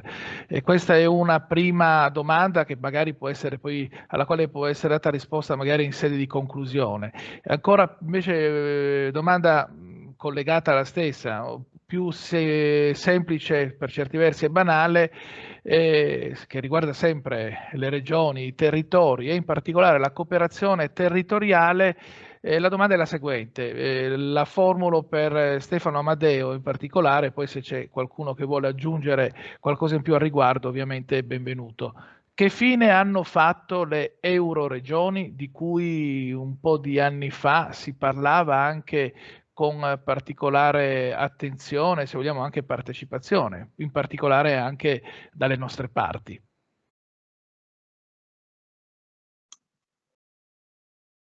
Ma dunque, grazie Marco, devo confessare che non ho seguito molto in tempi recenti la questione.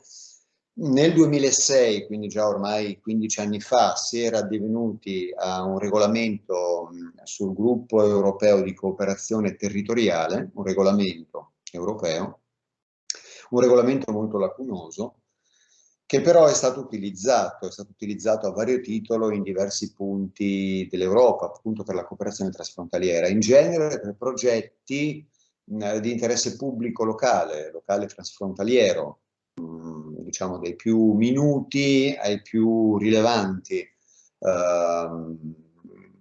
però sempre di portata amministrativa e diciamo civica, circoscritta a quel contesto. Per quanto riguarda la cooperazione trasfrontaliera a livello per esempio nostrano, ci sono state delle iniziative, indubbiamente anche piuttosto interessanti, però sembra che il regionalismo, diciamo, come alternativa agli stati-nazione, per effetto un po' di questi orientamenti politici emersi negli ultimi anni, abbiano subito una certa riduzione, cioè quasi le regioni si siano limitate a contrastare, per così dire, i propri stati nazionali, i propri stati di appartenenza, lasciando meno rilevanza politica al dialogo, diciamo, interregionale fra diverse regioni nazionali. Questo mi sembra un po' il quadro generale. Ciò non toglie la persistenza di situazioni come nel caso del Regno Unito, per esempio, o nel caso della Catalogna, o dei Paesi Baschi, in cui vi sono invece delle istanze di autonomismo, di indipendentismo, che aspettano di trovare un coronamento nella realtà fattuale, naturalmente. Tra l'altro questo tipo di istanze di autogoverno, per esempio quella catalana, che è quella che si è manifestata di più negli ultimi anni, tra l'altro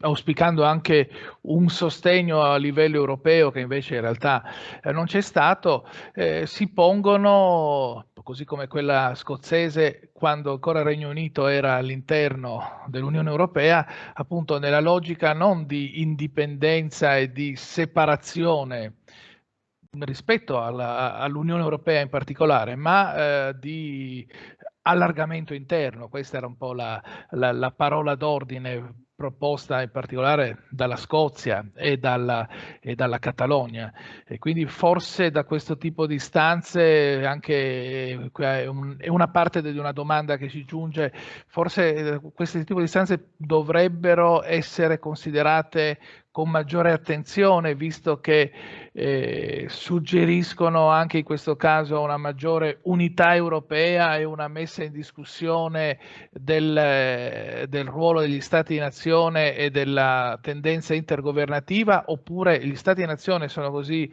sono il fondamento dell'Unione Europea e quindi non c'è speranza per un futuro di un'Unione Europea più unione e più europea. Accanto a questa domanda, che potrebbe collegarsi anche con un invito a una sorta di conclusione dei nostri lavori, ne recupero un'altra di Maurizio Negro, che ci scrive e ci dice: l'Unione Europea, ribadendo anche un aspetto che era già stato evidenziato in particolare da Claudio Cressati, ha due problemi da superare: il diritto di veto e la mancanza di un atto costitutivo. Pensate che la cosa sia possibile, che sia possibile andare oltre, partendo con un gruppo di stati per poi trascinare eventuali scettici che si aggregano dopo?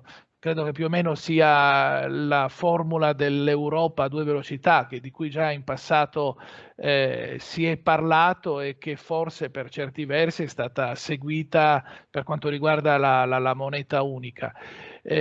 Questa prospettiva è fattibile, ci viene richiesto. Io girerei questa domanda, come anche in parte l'osservazione mia precedente raccolta via email, a Claudio Cressati, a cui chiederei anche di provare a tracciare qualche elemento di conclusione rispetto a questa nostra tavola rotonda virtuale nella forma, perché ci ritroviamo e ci parliamo davanti agli schermi dei nostri computer o dei nostri dispositivi, per usare un termine più tecnico e più generico nello stesso tempo, ma in realtà molto concreta, sia perché molti temi che abbiamo affrontato sono decisamente concreti e sostanziali, e direi anche sostanziosi, sia perché alcune questioni di fondo ritornano in maniera significativa, come erano già emerse in parte nel corso delle trasmissioni radiofoniche che ci hanno accompagnato all'incontro di oggi.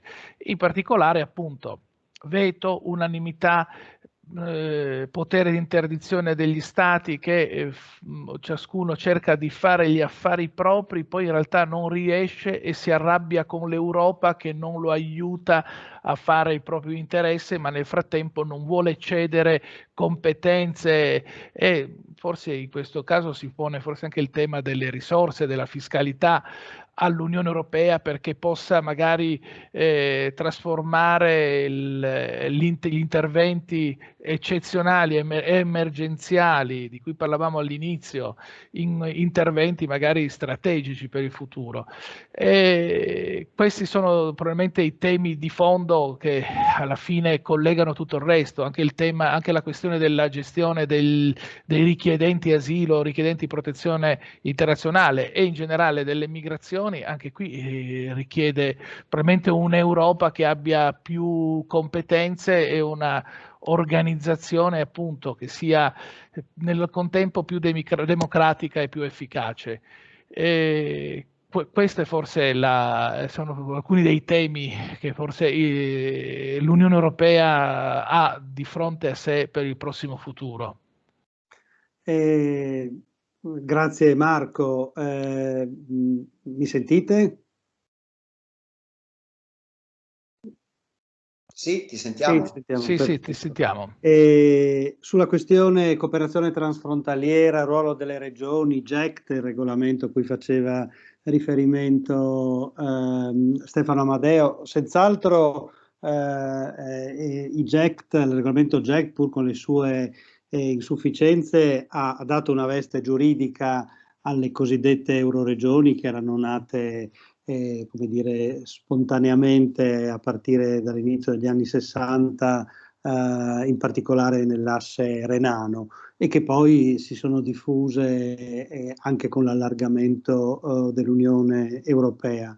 La nostra regione, per esempio, partecipa a due GECT, o meglio, due GECT toccano il territorio della nostra regione, da un lato uno più ampio, l'Euregio senza confini tra Friuli Venezia Giulia, Veneto e Carinzia, con un problema circa l'adesione di partner sloveni, perché la Slovenia non ha deciso, non ha scelto quale regionalismo adottare.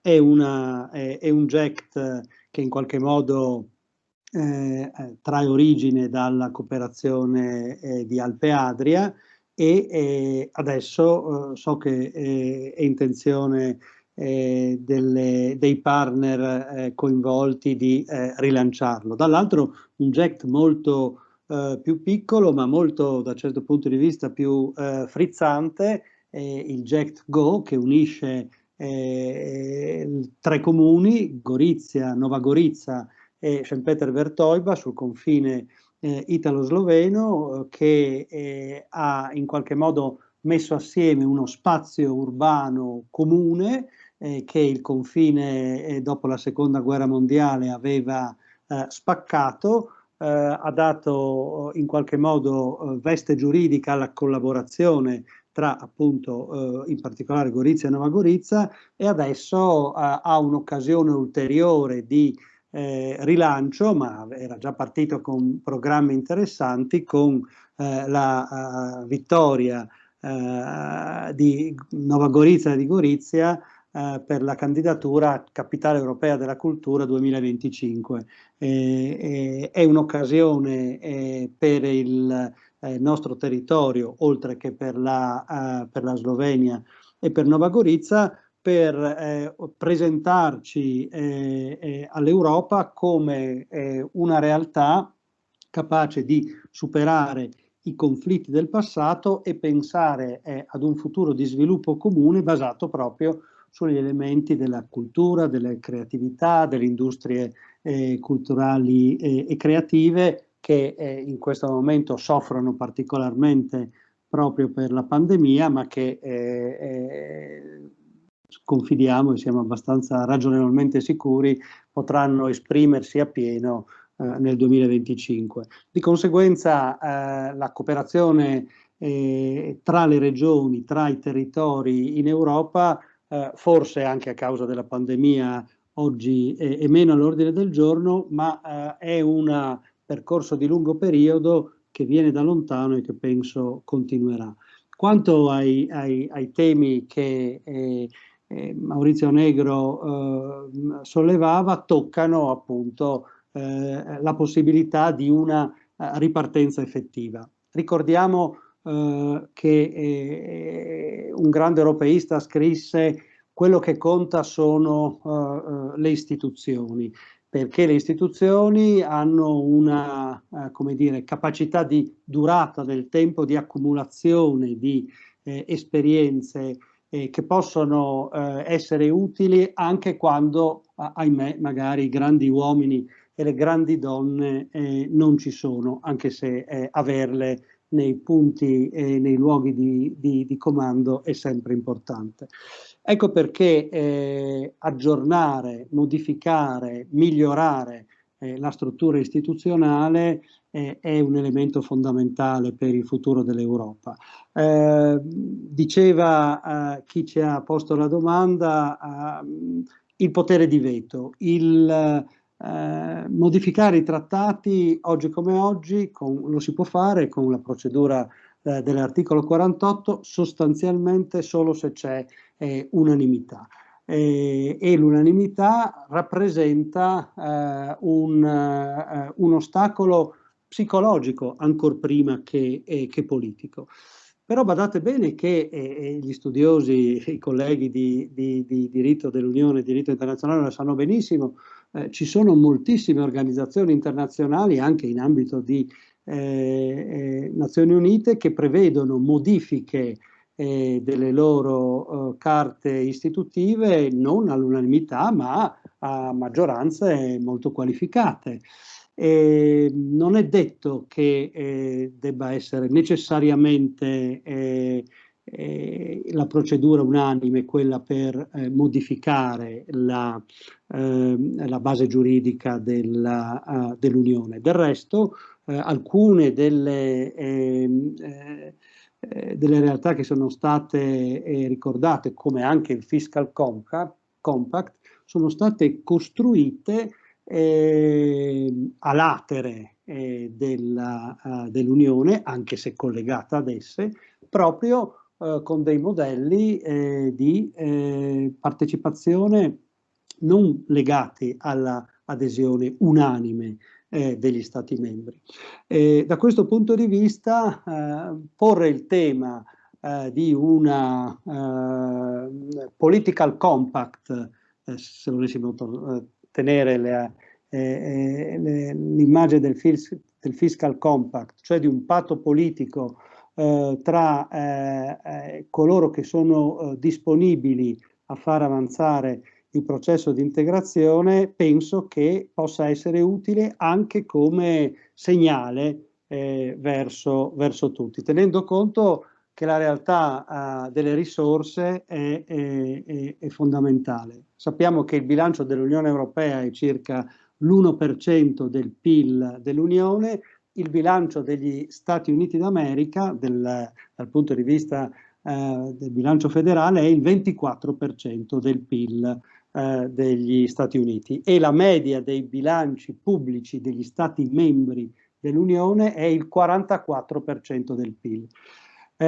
Ora, pretendere che con l'1% delle risorse l'Unione Europea riesca a risolvere tutti i problemi che gli Stati con il 44% delle risorse non riescono a risolvere è naturalmente impossibile, ma è anche un modo per fare toccare con mano come dire, la sterilità delle posizioni nazionaliste. È chiaro che bisogna pensare a delle risorse finanziarie non solo in termini di capacità di indebitarsi, ma anche di risorse veramente proprie per l'Unione Europea, e per fare questo è necessario riprendere in mano il cantiere delle modifiche, sia delle politiche, delle cose da fare, sia degli strumenti legislativi, normativi e finanziari per farlo. Io penso che usciti dalla pandemia questo sarà il compito che le istituzioni europee, ma la società civile nel suo complesso e il mondo universitario è parte integrante della società civile, dovrà sviluppare.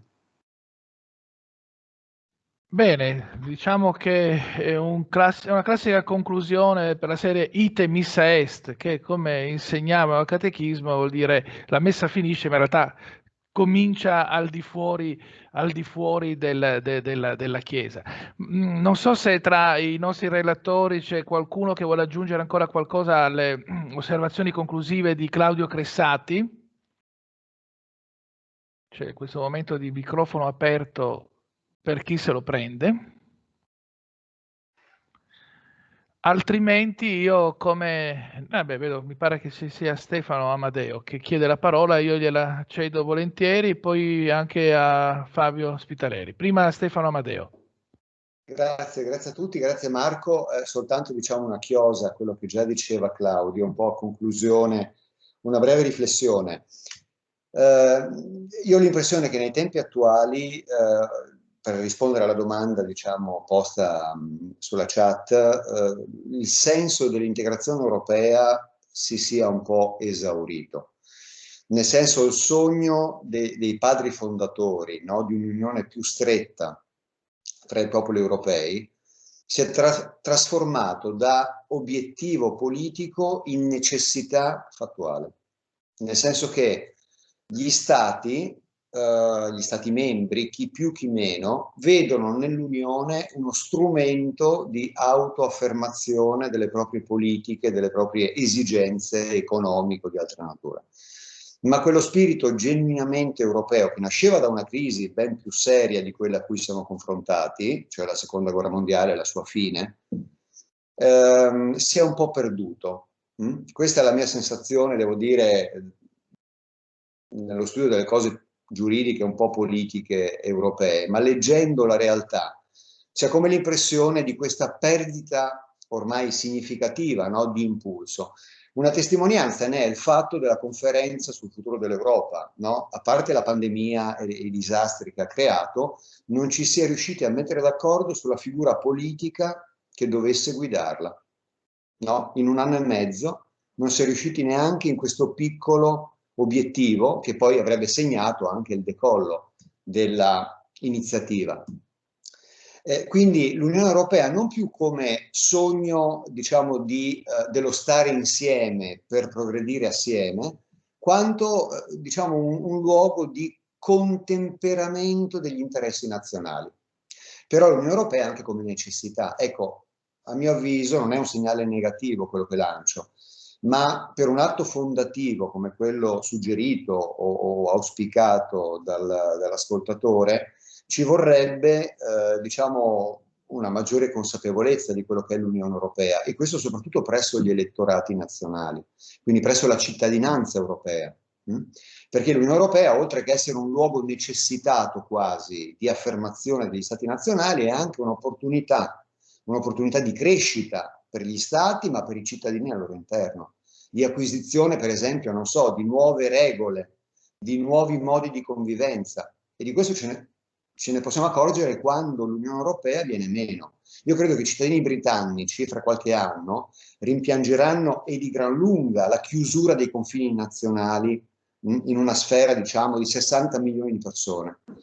È perdita non soltanto di diritto e di economia, è perdita di cultura, è perdita di vicinanza fisica, è perdita di opportunità culturali e di esplorazioni del mondo.